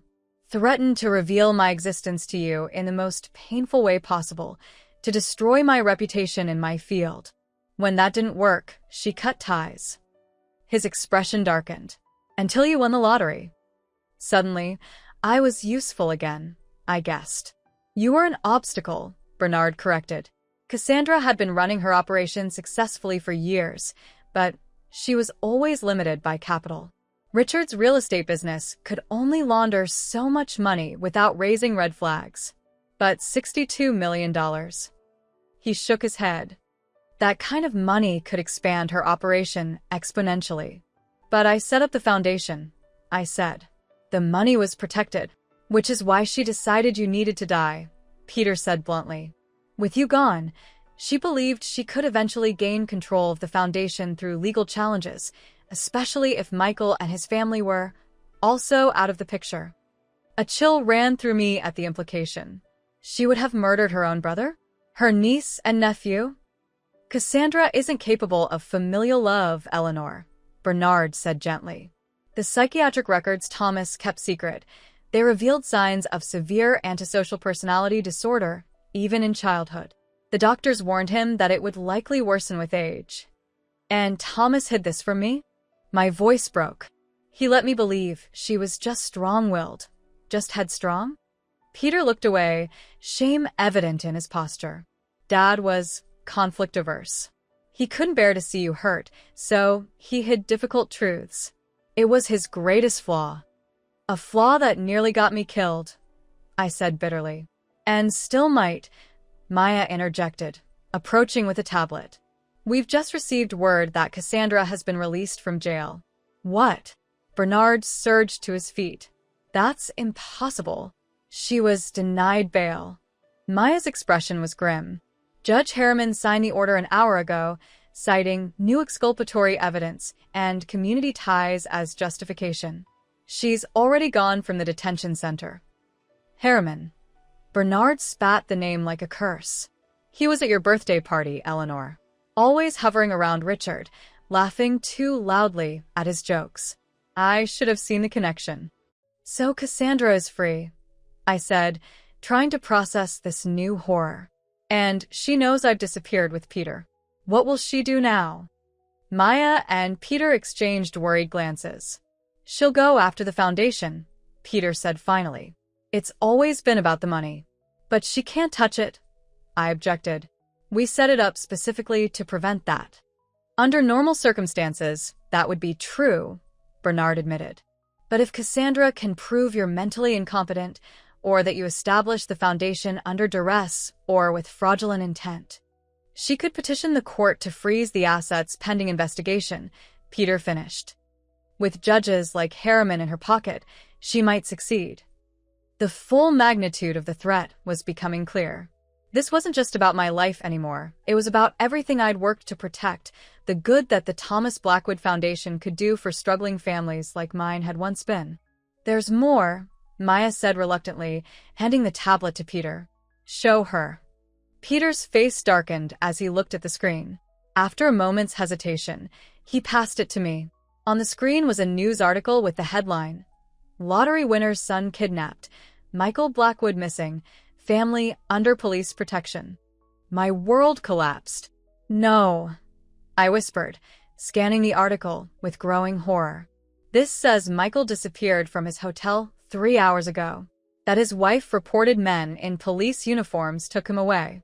I looked up at Peter, accusation burning in my eyes. You said he was safe. You said you'd sent someone to protect him. I did, Peter insisted, his face pale with shock. My most trusted associate. He should have reached Michael hours ago. Maya was already on her phone, barking urgent instructions to someone. Bernard moved to my side, putting a steadying arm around my shoulders as I struggled to breathe through the panic. We'll find him, Ellie, he promised. This is a clear message from Cassandra. She's using Michael to draw you out. Then it's working, I said, standing abruptly. I need to go back. I need to find my son. That's exactly what she wants, Peter argued. The moment you show yourself, you'll be taken too, or killed outright. We need to be smarter than her. That's my son, I shouted, grief and rage boiling over. My child. While I've been running and hiding with you, Cassandra has taken Michael. How do I know this isn't part of your plan? How do I know you're not working with her? Peter flinched as if I'd struck him. I would never hurt you or Michael. I've spent my entire adult life trying to make up for Dad's mistakes, trying to be worthy of the Blackwood name even if I couldn't claim it publicly. Everything I've done has been to protect you. Prove it, I demanded. Help me get my son back. We will, Maya interjected, returning from her call. But we need to be strategic. My contact confirms that Michael is being held at Cassandra's lake house property.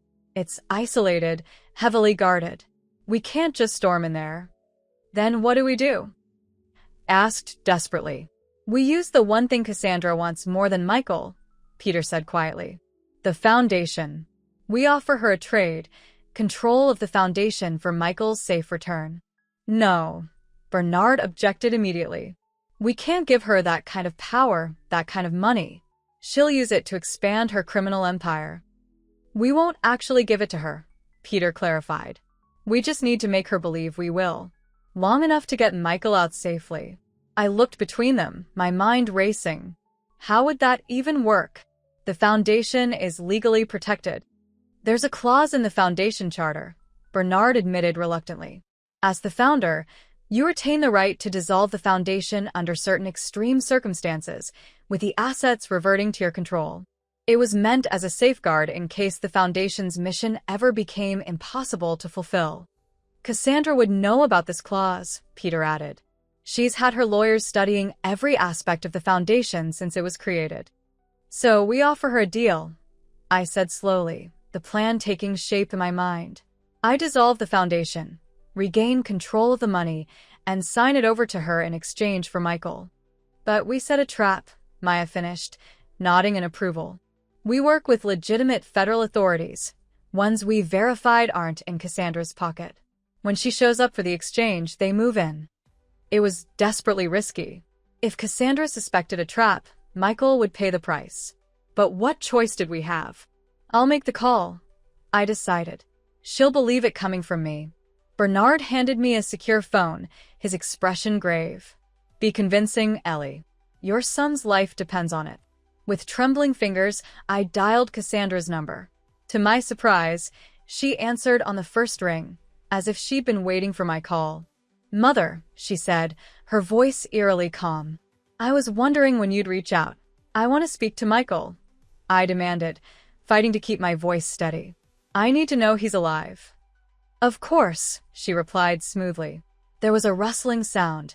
Then Michael's voice came through, strained but clear. Mom? Don't do it. Whatever she's asking, don't.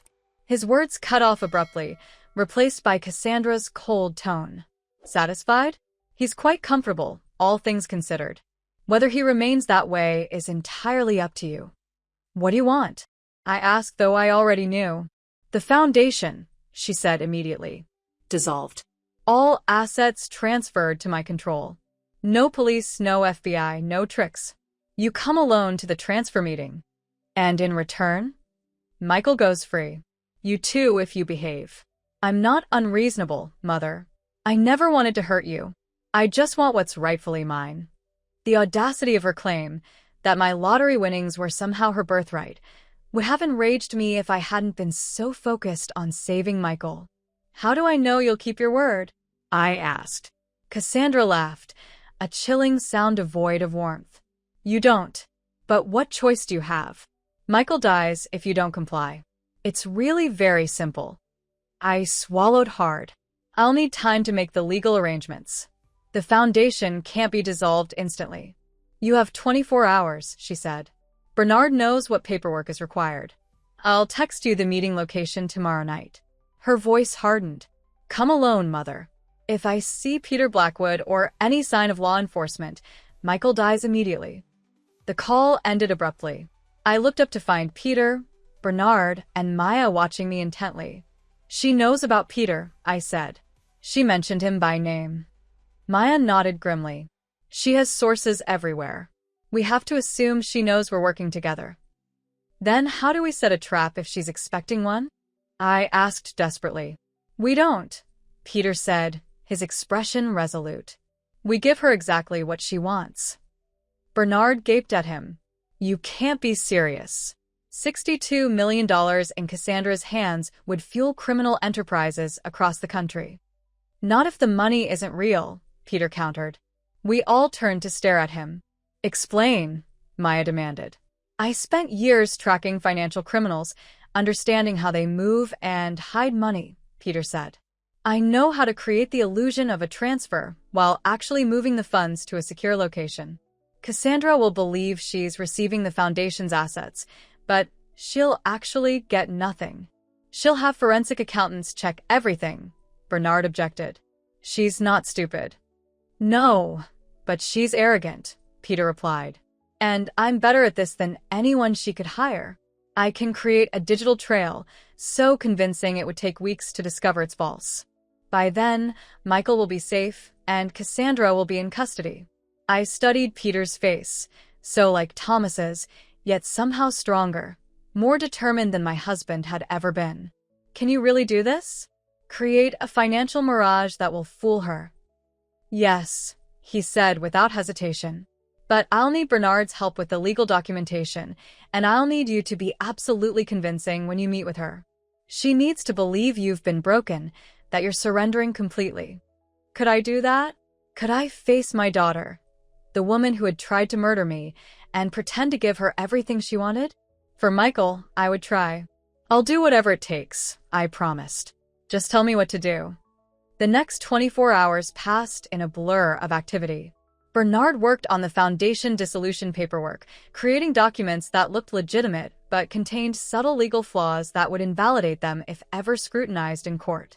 Peter spent hours hunched over computers, constructing an elaborate financial deception that would show Cassandra the money flowing into her accounts while actually diverting it elsewhere. Maya coordinated with trusted contacts in federal law enforcement, a small team of agents she had personally vetted who had no connections to Cassandra's network. They would not move in during the exchange, but would track us afterward, waiting until Michael was safely away before arresting Cassandra. As the deadline approached, Peter took me aside, his expression troubled. "There's something you should know before you go in there," he said quietly. "What is it?" I asked, my nerves already frayed to the breaking point. He hesitated, then said, "There's a reason Cassandra hates you so deeply, a reason beyond simple greed. Did you ever wonder why Thomas spent so much time with her when she was young? Why he took her to those psychiatric appointments without telling you?" A cold feeling settled in my stomach. "What are you saying?" Thomas suspected. He was never certain, but he suspected that Cassandra might not be his biological child. The world seemed to tilt beneath my feet. "That's not possible. I never." "I know," Peter said quickly. Thomas knew it too, in his heart. "But there was a man, a colleague of his at the insurance company. Thomas found letters, suggestive messages sent to you during the period when he was with my mother." Memory flashed through my mind. Robert Keller, Thomas's ambitious coworker, who had pursued me relentlessly despite my clear disinterest. I had never encouraged him, never reciprocated his attraction, but he had been persistent to the point of discomfort. "I never had an affair," I said firmly. "Never. Thomas was the only man I've ever loved, despite his betrayal with your mother." "I believe you," Peter said gently.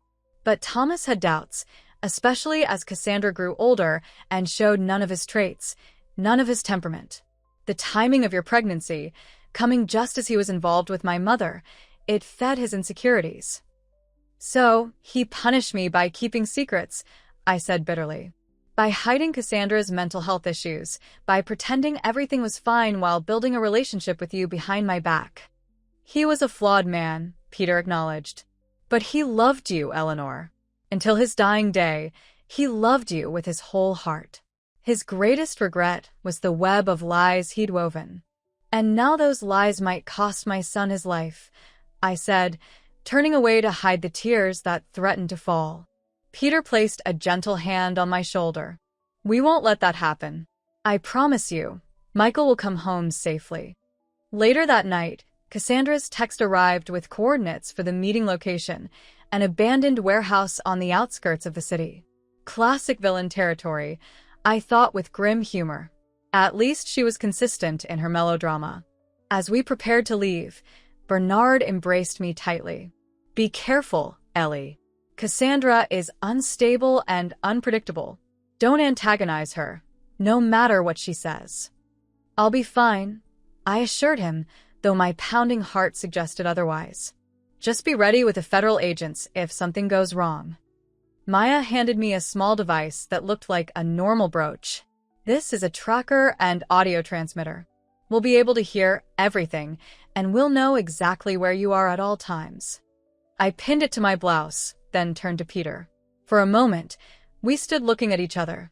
This man who was half stranger, half family, with my husband's face and eyes, but a strength that was entirely his own. "Thank you," I said simply, "for everything you've done to help us." He nodded, emotion making his voice rough. "I've waited my whole life to be a real part of this family. I just wish it had happened under different circumstances. When this is over," I promised, "we'll have time to really know each other. To be the family Thomas should have let us be from the beginning." The drive to the warehouse was tense, with Maya behind the wheel and Peter beside me in the back seat, reviewing the plan one final time. "Remember, the moment you have confirmation that Michael is safe, give the signal." Say, Thomas would be proud. That's when Maya's team will move in to track Cassandra. I nodded, my mouth too dry for words. As we approached the warehouse, Maya pulled over several blocks away. This is as close as we can risk, she said. Cassandra will have people watching for any sign of company. I'll walk from here. I agreed, gathering the briefcase full of falsified documents and banking information. Peter squeezed my hand. We'll be listening. You're not alone in there. With a deep breath, I stepped out of the car and began walking toward the warehouse, my footsteps echoing on the deserted street. The night was oddly quiet, as if the universe itself were holding its breath. The warehouse loomed ahead, a hulking shadow against the night sky. A single light burned above a side entrance, where a large man in a dark suit stood waiting. As I approached, he patted me down roughly, discovered the brooch, and confiscated it with a knowing smirk. Nice try, he said, dropping it into his pocket. Mrs. Preston said you might bring toys. My heart sank. Without the transmitter, Peter and Maya would have no way of knowing what was happening inside. I was truly on my own now. The man pushed open the heavy door and gestured for me to enter.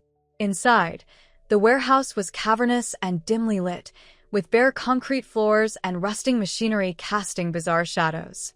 In the center of the space, illuminated by a single overhead light, stood Cassandra. My daughter had always been beautiful in a cold, perfect way, like a statue carved from ice. But now, she seemed transformed by rage and ambition into something harder, sharper. Her designer dress and carefully styled hair couldn't disguise the predatory gleam in her eyes as she watched me approach. Mother, she said, her voice echoing in the vast space. Right on time. Always so reliable. Where's Michael? I demanded, stopping several feet away from her. She smiled thinly. Business first. Show me the papers. No, I said firmly. I see my son first, or there's no deal.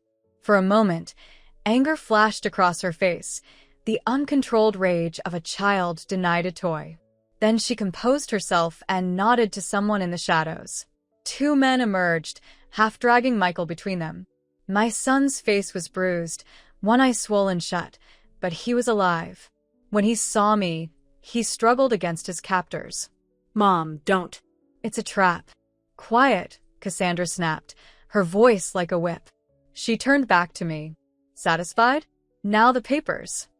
With trembling hands, I opened the briefcase and removed the Foundation dissolution documents.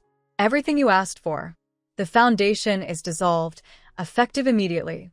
All assets revert to my personal control, which I'm signing over to you. She took the papers eagerly, scanning them with the practiced eye of someone familiar with legal jargon. Apparently satisfied, she set them aside and reached for the electronic banking information, the elaborate fiction Peter had created showing the Foundation's millions flowing into accounts she controlled. The transfers are already initiated, I said, sticking to the script Peter had prepared. By morning, you'll have full control of all 62 million. Cassandra's eyes gleamed with triumph as she reviewed the banking details. For a moment, she looked almost childlike in her greed, and I caught a glimpse of the little girl who had always wanted more toys, more attention, more everything, than anyone else. You've done well, Mother, she said, a terrible satisfaction in her voice. I didn't think you had it in you to surrender so completely. I'm not surrendering, I corrected her. I'm saving my son. Now let him go, as you promise. She laughed, the sound echoing harshly in the cavernous space. Always so literal. Yes, I'll release Michael. But first, we need to have a little family chat. There are things you should know before we part ways. I already know, I said quietly. About Thomas's suspicions. About the possibility that you might not be his biological daughter. Her head snapped up, genuine shock flashing across her face before she could mask it. How could you possibly? She stopped, understanding dawning. Peter. Of course. The prodigal son revealed all of Daddy's secrets, did he? Thomas was wrong to doubt, I said firmly. I was never unfaithful. You are his daughter, Cassandra, whether you choose to behave like it or not. She shrugged, Affecting indifference, though I could see the revelation had rattled her. It hardly matters now, does it? Blood or not, I'm the one who's won.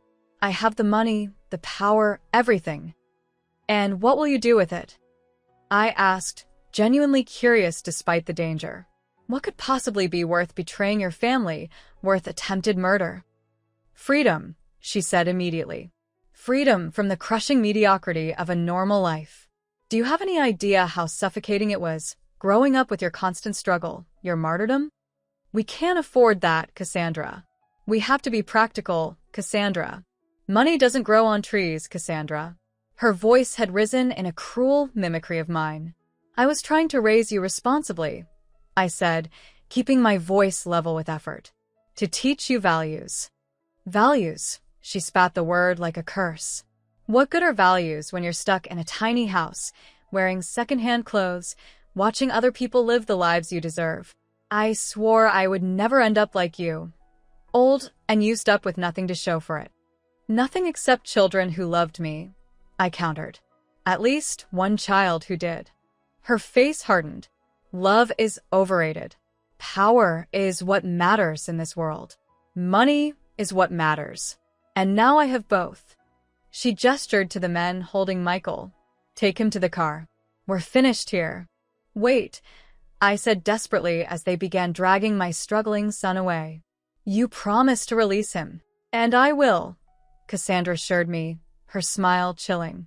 Once I'm safely away and the money is secure. Consider it insurance against any last-minute heroics from your new ally, Peter. She turned to follow Michael's captors, then paused, glancing back over her shoulder. Oh, and Mother? Don't bother trying to find us.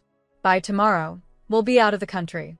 Perhaps you can console yourself with the knowledge that Michael will be well cared for, as long as you don't cause any trouble. As she walked away, the full horror of her betrayal washed over me. She had never intended to release Michael. He was her insurance policy, her leverage to keep me from challenging the fraudulent foundation transfer. And I had walked straight into her trap. Cassandra, I called after her, my voice breaking. Please. He's your brother. She stopped but didn't turn around. No, Mother. He's your son. There's a difference. With that, she continued walking, disappearing into the shadows of the warehouse. I stood frozen, overwhelmed by despair. The plan had failed catastrophically. Without the transmitter, Peter and Maya had no way of knowing what had happened. They couldn't track Cassandra, couldn't follow her to rescue Michael. I had lost everything, my son, the foundation, any hope of justice. I sank to my knees on the cold concrete floor, tears streaming down my face. For the first time in my 60 years, I felt truly defeated. Then I heard it, a faint sound from above. Looking up, I saw movement in the rafters. A shadow detached itself from the darkness, descending silently on what appeared to be a thin cable. With cat-like grace, a figure dropped to the floor beside me. It was Maya, dressed entirely in black, her face streaked with camouflage paint. They took the transmitter, she whispered, but we anticipated that might happen. Peter insisted on a backup plan. Hope flared in my chest. What backup plan? Me, she said simply. I've been in position since before you arrived. I saw everything. The federal team is already moving to intercept Cassandra before she reaches her escape vehicle. She helped me to my feet. Come on. Peter's waiting outside with the car. We hurried through the warehouse, using a different exit than the one I'd entered through. Outside, the night had erupted into controlled chaos. Red and blue lights flashed in the distance as federal agents closed in. Peter stood beside an idling car, his face tense with worry until he spotted us. Eleanor, he called, rushing forward to meet us. Are you all right? Did they hurt you? I'm fine, I assured him. But Michael, Cassandra is taking him with her. She never intended to release him. Peter's expression hardened. We know. Maya signaled us when they brought him out. The federal team is moving to intercept them before they reach the airfield. Airfield, I echoed. Cassandra has a private jet waiting at a small regional airport about 20 minutes from here, Maya explained as we all got into the car. Standard escape plan for someone in her position. But we've already alerted airport security, and the FBI has agents in position. As Peter drove at breakneck speed toward the airport, Maya maintained constant communication with the federal team. Their terse updates did little to calm my racing heart. Cassandra's convoy had been spotted. Agents were in pursuit. A roadblock was being established. Then Maya's expression changed, a look of alarm crossing her face as she listened to her earpiece. "They've broken through the roadblock," she reported grimly. "2 agents down. Cassandra's people are armed and desperate." Peter pressed harder on the accelerator, the car's engine roaring as we sped through the night. "How far to the airport?" I asked, clutching the dashboard as we took a corner too fast. 5 minutes, he replied tersely. "But they're ahead of us." I closed my eyes, praying as I hadn't prayed since the night Thomas died. "Please, not Michael. Not my son. Take me instead." When we reached the small regional airport, the scene that greeted us was one of controlled chaos. Federal agents had surrounded a private hangar where, according to Maya's contacts, Cassandra's jet was waiting. But there was no sign of my daughter or my son. "They're inside," Maya explained as we pulled up at a safe distance, barricaded in the hangar with Michael and 3 armed guards. "The pilot is refusing to cooperate with the authorities, claiming diplomatic immunity through some connection Cassandra established. So they're trapped, but so is Michael," I realized with mounting horror. "The FBI is trying to negotiate," Maya continued, "but Cassandra is demanding safe passage in exchange for Michael's life. She's threatening to kill him if anyone tries to breach the hangar." My blood ran cold. Would she really murder her own brother? The Cassandra I thought I knew wouldn't have been capable of such an act. But the woman in the warehouse, with her cold eyes and colder heart? Yes, she would kill Michael without hesitation if it served her purposes. "I need to go in there," I said suddenly. "She'll talk to me." "Absolutely not," Peter objected immediately. "She's unstable, armed, and has nothing left to lose. It's too dangerous." "She's my daughter," I insisted. "My responsibility. And Michael is in there because of me, because I trusted your plan instead of following my instincts." Maya and Peter exchanged troubled glances. "The FBI won't allow it," Maya said gently. "They have protocols for hostage situations." "Then don't ask them," I replied, a plan forming in my mind. "There must be another way into that hangar, a way they're not watching." Maya hesitated, then nodded reluctantly. "There's a maintenance access on the far side. It might not be covered if they're focusing on the main doors." "Show me," I demanded. Despite Peter's continued objections, Maya led us around the perimeter of the airport, staying in the shadows to avoid detection by both Cassandra's people and the federal agents. The maintenance entrance was small and partially obscured by equipment, easy to overlook in the chaos of the standoff. "I'm going with you," Peter said as Maya worked to unlock the door. I shook my head. No. "Cassandra hates you almost as much as she hates me. Seeing you would only escalate the situation." I placed a hand on his arm. This man, who looked so much like Thomas, yet had shown more courage than my husband ever had. "If something happens to me, promise you'll look after Michael and his family." Pain flashed across his face, but he nodded. "I promise. But Eleanor, please be careful. Cassandra isn't the daughter you remember. She's dangerous." "I know," I said softly. "I think she always was.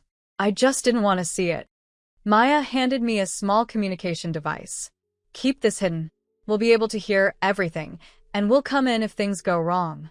With a final nod to both of them, I slipped through the maintenance door and into the dimly lit hangar. The space was cavernous, dominated by a sleek private jet with its stairs deployed. At the base of those stairs, surrounded by armed men, stood Cassandra. And kneeling before her, hands bound behind his back, was Michael. I stayed in the shadows, working my way closer while trying to formulate a plan. What could I possibly say to reach the daughter who had tried to kill me? What leverage did I have that might save my son? As I edged forward, I accidentally knocked over a tool cart. The crash echoed through the hangar, causing everyone to whirl in my direction. One of the armed men raised his weapon. "Wait," I called, stepping into the light with my hands raised. "Cassandra, it's me. I'm alone." My daughter's face registered shock, quickly replaced by calculation. "Mother," she said coldly. "How unexpected. And how very foolish." "Mom, no." Michael struggled against his restraints. "Get out of here." One of the guards struck him, and I had to physically restrain myself from rushing forward. "Stop it," I commanded, surprised by the authority in my voice. "That's enough violence. I'm here to negotiate." Cassandra laughed, the sound brittle and harsh in the cavernous space. "Negotiate? With what? You've already signed over everything. The foundation, the money, it's all mine now." "No," I said calmly. "It isn't." Her smile faltered. "What are you talking about? The transfers Peter set up? They're fake. Sophisticated forgeries that would fool most people, but not the federal authorities currently examining them. By morning, those accounts will be frozen, the transactions reversed." Rage contorted her beautiful face. "You're lying." "Am I?" I took a step closer. "You taught me something important, Cassandra. You taught me that family can't always be trusted. So I made contingency plans." Uncertainty flickered in her eyes. Good. Let her doubt. Let her wonder. "It doesn't matter," she said finally, though with less conviction. "We're still leaving. The pilot has filed a flight plan to a country with no extradition treaty. By the time anyone sorts out the financial mess, we'll be long gone." "With Michael?" I asked, taking another careful step forward. "What's your plan there, Cassandra? Keep your brother prisoner forever? Use him as a bargaining chip? Kill him once he's served his purpose?" "That depends entirely on you," she replied coldly. "Cooperate, and he lives. Cause problems." She let the threat hang in the air. I was close enough now to see the tension in her posture, the sweat beading on her forehead despite the hangar's cool air. She was unraveling, dangerous, yes, but also vulnerable. "I have a counteroffer," I said, playing my final card. "Let Michael go, and I'll come with you instead. I'll cooperate with whatever financial maneuvers you need to secure the money. I'll sign whatever documents you put in front of me." Mom, no. Michael shouted. Cassandra's eyes narrowed suspiciously. "Why would you do that?" "Because he has children who need him," I said simply. "And because despite everything you've done, you're still my daughter. If someone has to pay the price for Thomas's mistakes, for the secrets and lies that poisoned our family, it should be me. Not Michael. Not you." Something flickered across Cassandra's face. Confusion, perhaps, or the faintest hint of the child she had once been, before rage and entitlement had consumed her. "You would sacrifice yourself for him?" she asked, genuine bewilderment in her voice. "After everything I've done to you?" "Yes," I said firmly. "That's what mothers do, Cassandra. We protect our children. All our children, even when it costs us everything." For the briefest moment, I thought I'd reached her. Something softened in her expression, a ghost of vulnerability in eyes that had been cold for so long. Then one of her guards leaned close, whispering urgently in her ear. Her face hardened once more. "A touching speech, Mother," she said, her voice brittle. "But it seems you're not as alone as you claimed. Federal agents are surrounding the hangar, moving closer every minute. This was all a distraction, wasn't it? Just buying time." Before I could respond, she pulled a gun from inside her jacket and aimed it directly at Michael's head. "No more games.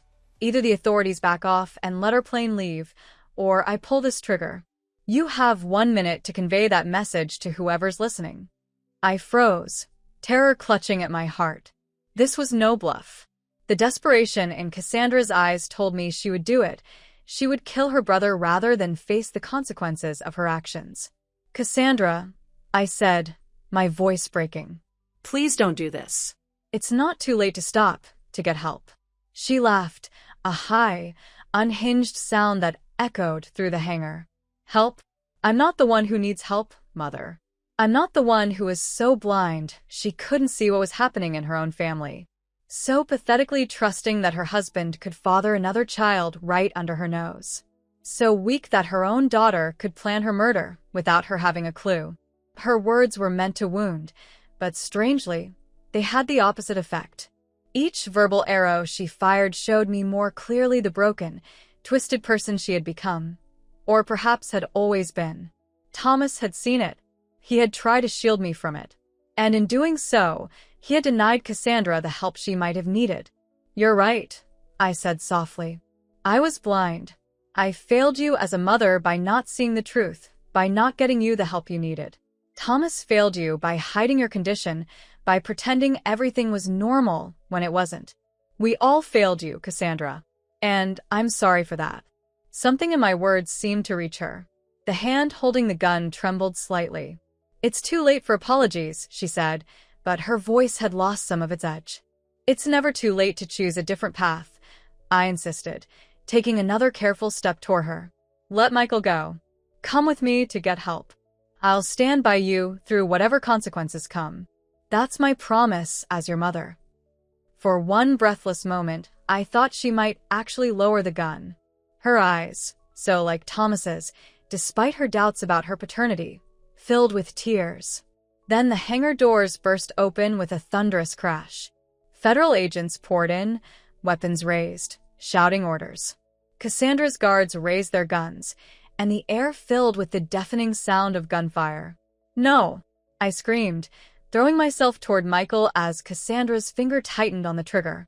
Time seemed to slow. I saw the flash of the muzzle, felt the searing pain as the bullet meant for my son tore through my shoulder instead. I collapsed across Michael, shielding him with my body as chaos erupted around us. More gunshots. Shouting. The thud of bodies hitting the floor. And above it all, a single, heart-rending wail, Cassandra's voice, no longer cold and controlled, but broken and childlike as agents wrestled her to the ground. "Mother," she screamed. "Mother." Was she calling for me? Or crying out for the mother she had needed all those years ago? Someone who could have seen the darkness growing inside her and helped her fight it? As darkness closed in around me, I caught a final glimpse of my daughter's face, streaked with tears, stripped of its mask of hatred, vulnerable in a way I hadn't seen since she was a small child afraid of monsters under the bed. The monsters had been real after all, but they hadn't been under her bed. They had been inside her all along. Pain brought me back to consciousness, searing, insistent pain radiating from my shoulder throughout my body. Voices floated above me, urgent and professional. Paramedics, I realized dimly. Hospital sounds. The antiseptic smell I knew so well from my years working the night shift. I've faced death twice now, once from poison meant for me, once from a bullet meant for my son. If you've ever wondered what it feels like to sacrifice everything for someone you love, hit that subscribe button. Some choices define us forever. "She's regaining consciousness," someone said. "Mrs. Blackwood? Can you hear me?" I forced my eyes open, squinting against the harsh fluorescent lights. A doctor leaned over me, concern etched on her face. "Michael," I managed to whisper through dry lips. "My son." "He's fine," she assured me quickly. "He's right outside. The bullet went clean through your shoulder, missed the major arteries. You're very lucky." Lucky. The word struck me as absurd. Lucky wasn't lying in a hospital bed with a gunshot wound. Lucky wasn't having your daughter try to murder you. Lucky wasn't discovering your dead husband's secret child and decades of lies. But I was alive. Michael was safe. Perhaps that was its own kind of luck after all. The doctor continued checking my vitals, explaining the surgery they'd performed to repair the damage to my shoulder. I would have weeks of recovery ahead, but the prognosis was good. No permanent disability expected. Small mercies. "My daughter?" I asked finally, dreading the answer. "Cassandra." "What happened to her?" The doctor's expression tightened. "I'm not at liberty to discuss that. There are federal agents waiting to speak with you when you're strong enough." Before I could press further, the door opened and Michael rushed in, his face pale with worry and exhaustion. Behind him came Bernard, and finally Peter, hovering uncertainly in the doorway, as if unsure of his right to be there. "Mom," Michael choked out, gently taking my hand, the one on my uninjured side. "You saved my life." You jumped in front of a bullet for me. Any mother would have done the same, I said, squeezing his hand weakly. No, he said firmly. Not any mother. Just you. His eyes filled with tears. I can't believe you risked everything like that. The doctor slipped out, giving us privacy, but not before casting a curious glance between Peter and me, noting, no doubt, his striking resemblance to what I must have looked like decades younger. How bad is it? I asked Michael, nodding toward my bandaged shoulder. Bad enough, he replied grimly. But you'll recover fully. The doctors say you were incredibly lucky, an inch to the right, and... He couldn't finish the sentence. Bernard stepped forward, placing a gentle hand on my arm. Ellie, you gave us all quite a scare. Don't ever do anything like that again. I make no promises, I said, attempting a weak smile. Then I looked past him to Peter, still hovering in the doorway. Come in, Peter. Your family, too. He entered hesitantly, the guilt and worry evident on his face. This is all my fault, he said softly. If I hadn't involved you in my plan, if I had found another way to stop Cassandra... Stop, I interrupted. No one is to blame except Cassandra herself. She made her choices. I paused, gathering strength to ask the question that pressed most urgently on my mind. Is she? She's alive, Michael answered. In federal custody. They've charged her with attempted murder, kidnapping, conspiracy, financial crimes. The list goes on. She won't see freedom again for a very long time, if ever. A complex wave of emotions washed over me. Relief that she hadn't been killed in the chaos. Grief for the daughter I had lost long before that night, and a strange, guilty sense of justice finally being served. What about her accomplices? I asked. The men at the hangar? 2 were killed in the firefight, Peter explained. The others are in custody, along with several corrupt officials who were part of her network. The FBI is unraveling the entire operation. It's extensive. She had people everywhere, police, judiciary, even customs and immigration. I closed my eyes, trying to reconcile this information with the daughter I thought I knew. How had she built something so vast, so corrupt, right under my nose? Had I been that blind, that willing to ignore the signs of who she truly was? And the foundation? I asked, opening my eyes again. Is it safe? Bernard nodded reassuringly. Completely secure. The false dissolution documents were never officially filed. The assets remain untouched, protected in the trust as we originally set up. Once you're recovered, we can continue the charitable work we planned. A nurse entered then, checking my and vitals before informing everyone that I needed rest. Michael kissed my forehead, promising to return with Sarah and the children once I was stronger. Bernard patted my hand and followed him out. Peter lingered, conflict evident on his face. I should go too, he said reluctantly. Let you rest. Wait, I said, reaching for his hand. Stay, just for a moment. There's something I need to say. He sat carefully on the edge of the bed, his eyes, so like Thomas's, fixed on mine with an intensity that was all his own. When I first learned about you, I felt betrayed, angry. I thought you represented everything Thomas had kept from me, all the lies in our marriage. I paused, gathering my thoughts. But now, I see that you're something else entirely. You're the good that came from Thomas's mistakes. You're the son he should have been proud to claim publicly. Peter's eyes filled with tears. I spent my whole life wondering about you, he admitted. Dad spoke of you with such love, such regret. I used to imagine what it would be like to be part of your family, a real family, not the shadow version I had with Dad's occasional visits. We can't change the past, I said softly, but perhaps we can build something new from here, if you want that. He nodded, unable to speak for a moment. I'd like that very much, he finally managed. As he left, allowing me to rest, I reflected on the strange turns my life had taken since that fateful lottery win. Money hadn't created my family's problems. It had merely exposed what was already broken, what had been fractured for decades beneath a veneer of normalcy. The next few days passed in a blur of doctors, pain medication, and police interviews. 2 FBI agents came to take my official statement about everything that had happened, from the poisoning attempt at my birthday party to the shootout at the airport hangar. They were particularly interested in the extent of Cassandra's criminal network and seemed impressed by the detailed information Peter had already provided them. "Your daughter's organization had tentacles in some very surprising places," the senior agent, a woman named Harris, told me. "We've been investigating pieces of it for years without realizing how it all connected. The lottery money would have expanded her operations exponentially." "Will I have to testify against her?" I asked, dreading the answer. Agent Harris nodded grimly. "Eventually, yes. But the case is strong even without your testimony. Between the physical evidence, financial records, and multiple cooperating witnesses, Cassandra is facing life imprisonment." After they left, I lay back against the pillows, physically and emotionally exhausted.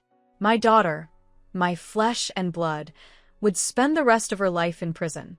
It was justice, yes, but it brought me no joy, only a profound sadness for what might have been if Thomas and I had recognized her problems earlier, if we had gotten her the help she needed before darkness consumed her completely. On the 5th day of my hospital stay, Michael arrived with Sarah and the children.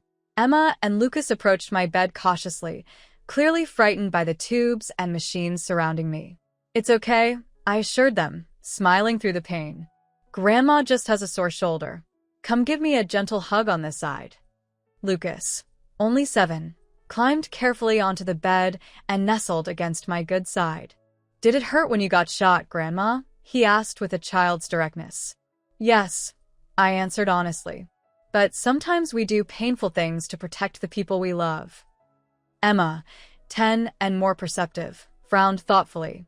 "Is Aunt Cassandra going to jail forever? Dad said she did bad things." I glanced at Michael, unsure how much the children had been told. He nodded slightly, indicating I should be honest, but age-appropriate. "Aunt Cassandra made some very bad choices," I explained carefully. "She hurt people, and now she has to face the consequences of those actions. The police will make sure she can't hurt anyone else." "But she's still family, right?" Lucas asked, his innocent question piercing my heart. "Yes," I said softly, stroking his hair. "She's still family. We can be sad about her choices while still remembering that." Sarah, who had been quietly arranging flowers by my bedside, squeezed my hand in silent support. She had always been intuitive about family dynamics, had sensed something off about Cassandra long before any of us had acknowledged it. Later, after the children had gone to the cafeteria with Sarah, Michael sat beside me, his expression troubled. "The FBI came to the house yesterday," he said without preamble. "They found evidence that Cassandra had been planning this for years. Not just the poisoning, but a systematic takeover of everything you had. There were contingency plans dating back before the lottery win, Michael." I sighed heavily. I suspected as much. The psychiatric records Thomas kept hidden, they showed patterns even when she was a teenager. I just didn't want to believe it could be this bad. Michael ran a hand through his hair, a gesture so like his father it made my heart ache. "There's something else. Something the FBI found in her private files." He hesitated, clearly struggling with whether to continue. "Tell me," I urged. "Whatever it is, I need to know." He took a deep breath. "They found DNA test results. Cassandra had samples tested secretly. Hers, mine, yours, even Dad's from stored medical samples. The tests confirmed what you've always said. Dad was her biological father. But she'd convinced herself otherwise.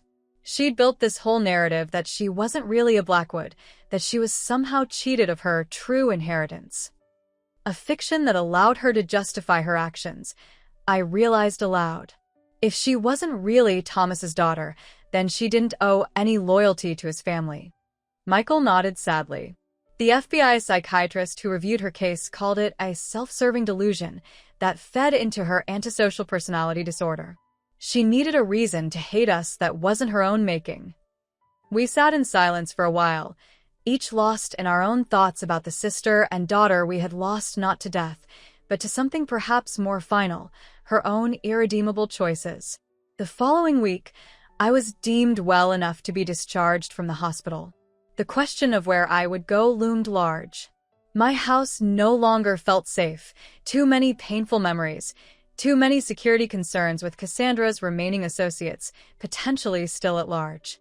Bernard suggested I stay with him temporarily, but it was Peter who offered the most surprising solution. "I have a property," he said during his daily visit. "A farmhouse about an hour from the city. It's quiet, secure, with enough room for you and Michael's family if they want to stay close for a while. It was my mother's, but I've renovated it over the years." The idea of recuperating in a place with no history, no ghosts, held immense appeal. After consulting with Michael and the security team the FBI had recommended, I accepted Peter's offer. The farmhouse turned out to be a lovely two-story home nestled among rolling hills, with a wraparound porch and windows that filled the rooms with light. Peter had prepared the downstairs master bedroom for me, knowing I wouldn't be able to manage stairs during my recovery. Michael and his family took the upstairs rooms, planning to stay for at least a few weeks until I was more independent. Bernard visited daily, bringing updates about the foundation and the ongoing legal proceedings. Maya stopped by occasionally as well, her professional demeanor softening as she watched Peter and me gradually building a tentative relationship. 3 weeks into my recovery, as I sat on the porch watching Emma and Lucas playing in the yard, Peter joined me with 2 cups of tea. "Good day," he asked, setting 1 cup beside me. "Better than yesterday," I replied honestly. Physical therapy was grueling, but my range of motion was slowly improving. The emotional healing would take far longer. Peter settled into the chair beside mine, his gaze following the children as they chased each other around a massive oak tree. "I've been thinking," he said carefully, "about the foundation. About what happens next. What about it?" I asked, sipping my tea. "I'd like to help," he said simply. "Not with the money. That's yours to direct. But with my skills. The foundation will need protection from financial predators, from people who might try to take advantage. That's what I do, protect assets, track suspicious activity." I studied his face, so like Thomas's, yet marked by a steadiness, a moral certainty my husband had often lacked. "I'd welcome your help," I said finally.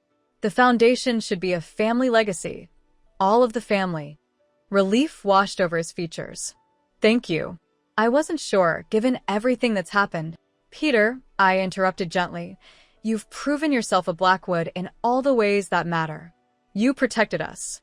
You risked everything to help strangers who, by rights, could have rejected you entirely." He ducked his head, uncomfortable with the praise. Another way he differed from Thomas, who had always soaked up admiration like a sponge. "There's something else we should discuss," I continued. "The publicity. The trial will make headlines. Your existence, your relationship to Thomas. It will all come out. Are you prepared for that?" His jaw tightened, but he nodded resolutely. "I've lived in the shadows my entire life. Perhaps it's time for the truth, however messy." Before I could respond, Michael appeared in the doorway. "Mom? There's a call for you." It's Cassandra's attorney." A chill ran through me despite the warm afternoon sun. "Did they say what they want?" Michael shook his head. "Just that it's urgent. Cassandra is asking to see you." Peter sat forward, alarm evident in his posture. "You don't have to do this, Eleanor. You don't owe her anything." "I know," I said, rising slowly from my chair. "But she's still my daughter." The call was brief and to the point. Cassandra, awaiting trial in a federal detention facility, had requested a meeting with me. Her attorney, a sharp-voiced woman named Diaz, emphasized that I was under no obligation to agree. "She's been evaluated by multiple psychiatrists," Diaz explained. "They've confirmed severe personality disorders, but she's been deemed competent to stand trial. This request to see you is against my advice, but she's insistent." "What does she want?" I asked, my voice surprisingly steady. "She wouldn't say, only that it's important. Mrs. Blackwood, I should warn you, Cassandra is not the same woman you knew. The facade has crumbled since her arrest. She's unpredictable." I closed my eyes, seeing again my daughter's face in the hangar. That moment of vulnerability, of raw emotion as she screamed for her mother while being wrestled to the ground. Had there been something real in that moment, some fragment of the child I had raised breaking through the monster she had become? I'll see her, I decided. But not alone. I want my son Michael and Peter Blackwood with me. The attorney hesitated. I'll have to clear that with the authorities, given the sensitivity of the case. Those are my conditions, I said firmly. All of us, or none of us. 2 days later, we were cleared to visit the federal detention center where Cassandra was being held. The facility was austere and imposing, all concrete and steel, with multiple security checkpoints before we were led to a private visiting room. Michael had argued against my coming, concerned about the emotional toll, but had finally agreed to accompany me when he realized I wouldn't be dissuaded. Peter had been quieter in his objections, but no less worried.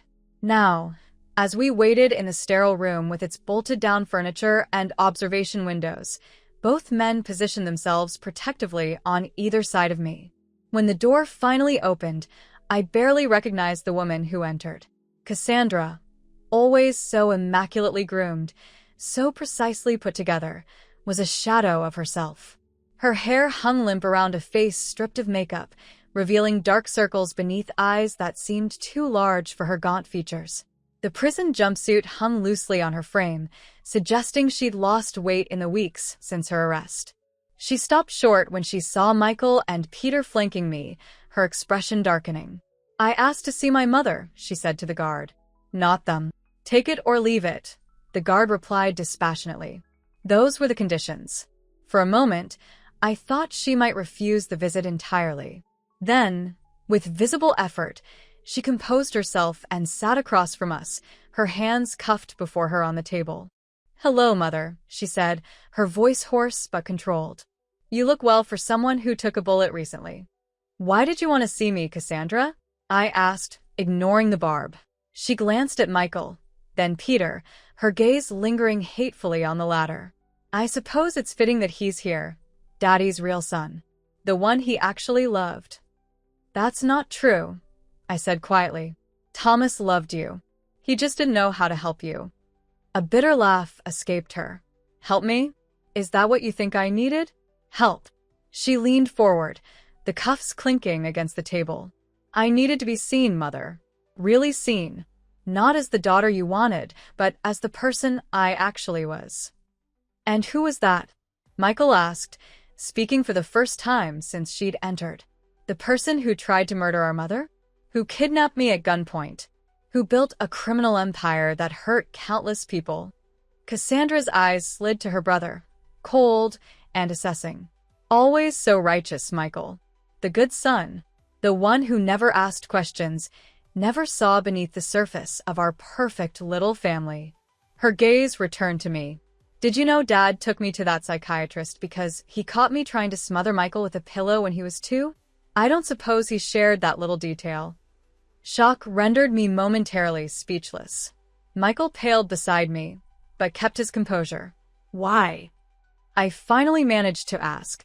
"Why would you hurt your baby brother?" Cassandra shrugged, the gesture incongruously casual given the horror of her revelation. "He got all the attention. Dad doted on him, carried him everywhere. I became invisible."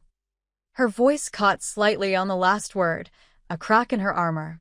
"But that's not why I asked you here. I have a proposition." Peter tensed beside me. "If you think there's any chance of a deal at this point." "Not for me," Cassandra interrupted sharply. "For Mother. For the Foundation." Curiosity overcame my initial wariness. "What kind of proposition?" Cassandra sat back, a calculating gleam replacing the momentary vulnerability in her eyes. "My network wasn't just criminal, Mother. I had legitimate investments, properties, business holdings, assets the federal authorities haven't connected to me yet, hidden behind layers of shells and proxies. Assets worth approximately $40 million. Michael made a disbelieving sound. "If this is some kind of scam." "It's not," she snapped. "I'm facing multiple life sentences. Money means nothing to me now. But legacy, that still matters." "What are you suggesting?" I asked cautiously. "I'll provide full documentation of these hidden assets. In exchange, you incorporate them into the foundation with one condition. Her eyes held mine intently. The foundation establishes a program specifically for children with psychiatric disorders. Early intervention, comprehensive treatment, ongoing support. The kind of help Dad should have gotten for me but didn't. Of all the things I had expected from this meeting, this request blindsided me completely. You want to help children like you were? I want to prevent children like me from becoming what I became, she corrected, her voice suddenly fierce with conviction. Do you have any idea what it's like to grow up knowing you're different? Feeling things other people don't feel, not feeling things they do? Watching everyone else navigate a world that makes intuitive sense to them while you're struggling to mimic normal reactions. For the first time, I glimpsed the true depth of my daughter's isolation, not just the criminal she had become, but the troubled child she had been. The little girl who had watched her father dote on her baby brother while hiding her own psychiatric evaluations. The teenager who had learned to mimic emotions she couldn't naturally feel in order to fit in. Why now? Peter asked, skepticism evident in his tone. Why the sudden philanthropy after a lifetime of exploitation? Cassandra's gaze flicked to him, cold and assessing. Not philanthropy. Self-interest even now. I lost, brother dear. I lost everything. But I can still choose how my story ends. By helping others, I said softly, beginning to understand. She nodded once, sharply. The psychiatrists here have a term for people like me. They call us treatment-resistant. Beyond help. But children are different. Their brains are still developing. With early enough intervention, the right kind of therapy. She trailed off, then squared her shoulders. Do we have a deal? I glanced at Michael, who looked troubled but thoughtful, then at Peter, whose suspicion was evident but tempered with reluctant respect for the unexpected offer. We'll need to verify these assets, I said carefully. Make sure they're legitimate, not proceeds from illegal activities. Of course, Cassandra agreed readily. Peter can do the verification. He's qualified, isn't he? The mighty forensic accountant who helped bring me down. The words were bitter, but lacked her earlier venom. If these assets check out, I continued, and if they're clean enough to be accepted by the Foundation, then yes. We'll establish the program you've described. Something close to relief flickered across her face. Good. My attorney has the documentation. She paused, then added with grim humor, consider it my guilty plea. As the guard moved to take her away, Cassandra hesitated, looking back at me with an expression I couldn't quite read. I did hate you, Mother. For years. But I never understood why until I was sitting in this cell with nothing but time to think. I hated you because you loved Michael naturally, effortlessly. But with me, you always had to try so hard. You could sense something was wrong, even when Dad pretended everything was fine. The truth of her words struck me like a physical blow. I had always felt I was failing with Cassandra, always worried I wasn't connecting with her the way I did with Michael. I had blamed myself for the distance between us, never realizing it stemmed from something far beyond my control. I did love you, Cassandra, I said, my voice breaking. I still do, despite everything. Something shifted in her eyes, not warmth, exactly, but a momentary absence of coldness. I know, she said simply. Then she turned and allowed the guard to lead her away. The drive back from the detention center was silent, each of us processing what had just occurred.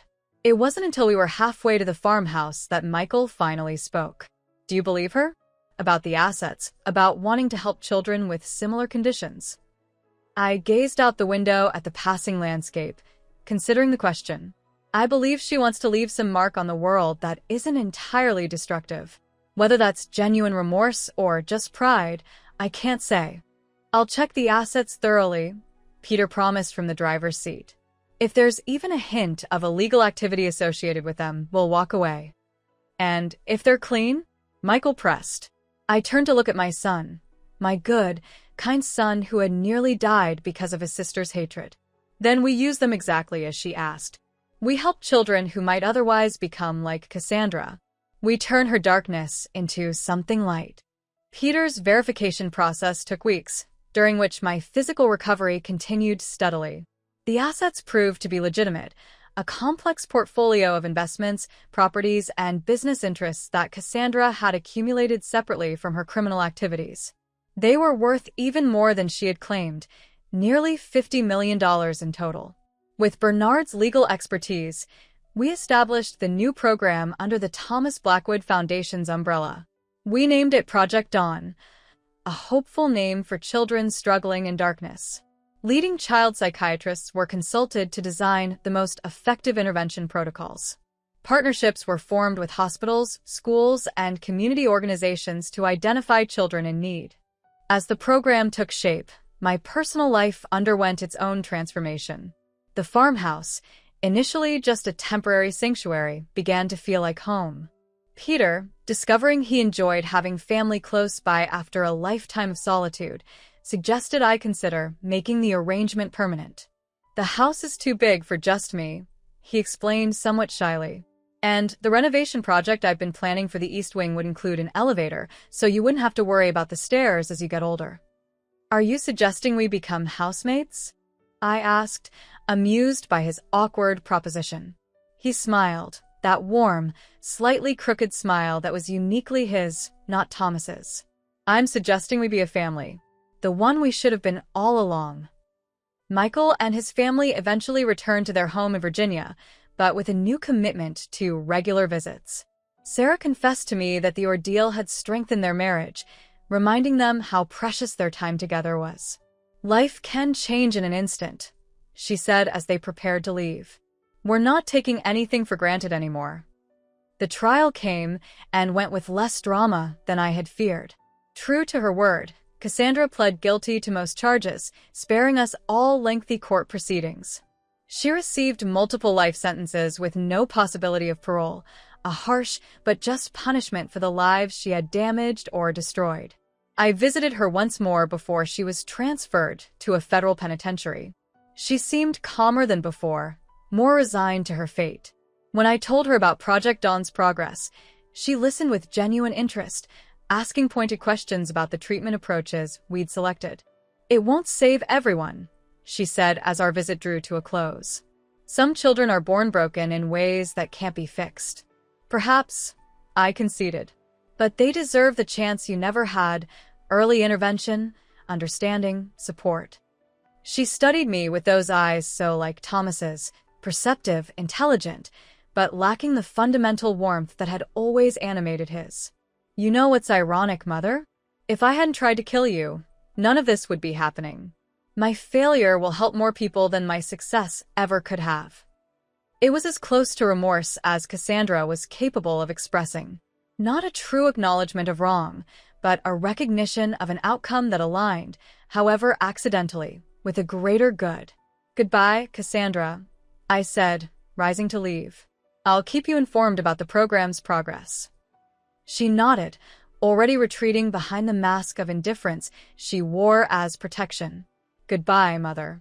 Give my regards to my brothers." Brothers, plural. A small acknowledgement of Peter's place in our fractured family. It wasn't forgiveness. Cassandra wasn't capable of that, but it was something. A closing of one chapter, perhaps, and the beginning of another. 1 year after the shooting, on my 61st birthday, I stood on the porch of what was now officially my home with Peter, watching as Michael's family pulled into the driveway for the weekend celebration. Emma and Lucas tumbled from the car, racing toward me with the boundless energy of childhood, while Sarah followed more sedately, her arms filled with brightly wrapped packages. Bernard arrived soon after, accompanied by Regina Ortiz, with whom he had developed a relationship that went beyond professional collaboration. Maya came too, having become a friend as well as our security consultant. As we gathered in the farmhouse's spacious living room, surrounded by good food and better company, I looked around at the family I had now, not the one I had imagined, not the one I had lost, but something new and precious nonetheless. Peter caught my eye across the room and raised his glass in a silent toast. I smiled, acknowledging the journey that had brought us here, through betrayal and bloodshed, through lies and revelations, to this moment of hard-won peace. Later, As the evening wound down and the younger generation had retired to bed, I sat with Bernard on the porch, watching fireflies dance in the gathering darkness. "Did you ever imagine we'd end up here?" he asked, his voice mellow with age and good whiskey. "A year ago, when you won that lottery?" I laughed softly. "Not in my wildest dreams or nightmares. Money changes everything, doesn't it?" "No," he corrected gently. "Money reveals everything. The true nature of people, the strength of bonds, the fault lines in families. The money didn't create Cassandra's darkness or Peter's integrity. It just brought them to light." I nodded, contemplating his wisdom. "I've been thinking about Thomas lately," I admitted, wondering what he would make of all this. Bernard considered this, swirling the amber liquid in his glass. "I think he would be devastated by Cassandra's choices, relieved by your survival, proud of Michael." He paused, "and ashamed of his own cowardice in keeping Peter from you all those years." "Yes," I agreed. "That sounds right." "You've outlived his expectations, Ellie," Bernard continued. "Thomas always tried to protect you, to shield you from hard truths. He never understood that you were stronger than he was." The observation struck me as profoundly true. Thomas had loved me deeply, but had never fully seen me, my resilience, my capacity to face darkness and survive it. He had tried to save me from pain by hiding Cassandra's condition, Peter's existence, his own infidelity. And in doing so, he had denied me the opportunity to address these challenges head-on, when they might still have been manageable. "I've stopped being angry with him," I said after a while. "He did the best he could with his limited understanding. We all do, I suppose." Bernard raised his glass again. To Thomas, then. "Flawed but well-intentioned." "To Thomas," I echoed, "who gave me 2 children to love and one to discover late in life." We sat in companionable silence after that, listening to the night sounds and feeling the gentle summer breeze. My shoulder ached dully where the bullet had torn through it, a permanent reminder of how close I had come to losing everything. But the pain was manageable now, just another part of my story. The next morning, as sunlight streamed through the kitchen windows, I found myself alone for a rare moment. The house would soon be bustling with activity. Michael making pancakes, the children arguing over maple syrup, Peter tinkering with the ancient coffee machine he refused to replace. But for now, in this pocket of quiet, I allowed myself to reflect on the journey that had brought me here. The lottery, when that had seemed like such a blessing, had nearly destroyed us all. Yet without it, Peter might never have found his way into our lives. Project Dawn wouldn't be helping troubled children across the country. Michael and Sarah might never have recognized the depth of their love for each other.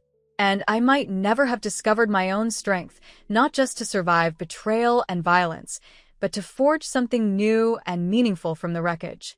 My reverie was interrupted by Lucas, who padded into the kitchen in superhero pajamas, his hair tousled from sleep. "Grandma," he said, climbing onto the stool beside me, "Dad says you're the bravest person he knows. Because of what happened with Aunt Cassandra." I smiled, smoothing his wild hair. "Your dad is very kind. But real bravery isn't about one big moment, Lucas. It's about getting up every day and choosing to love people, even when it's hard, even when you're scared." He considered this with a serious concentration only a child can muster. "Like how you still love Aunt Cassandra, even though she did bad things?" "Yes," I said softly. "Exactly like that." The rest of the family began filtering into the kitchen then, bringing noise and laughter and the comforting chaos of ordinary life.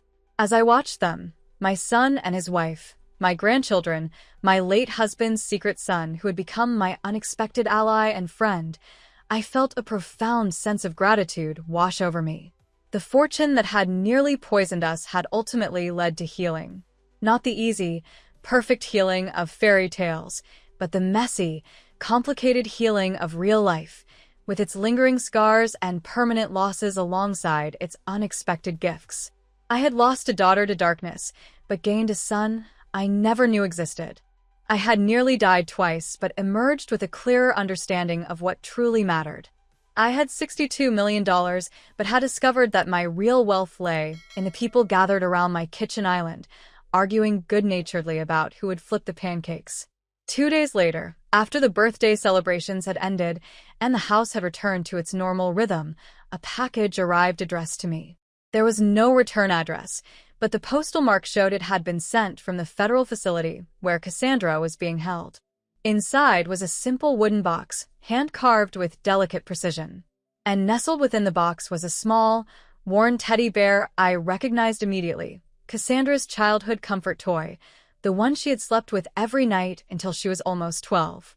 The bear she had insisted was too babyish one day and had banished to the back of her closet, breaking my heart a little with this first rejection of childhood comforts. There was no note, no explanation. None was needed. This was Cassandra's goodbye, not just to me, but to the child she had once been.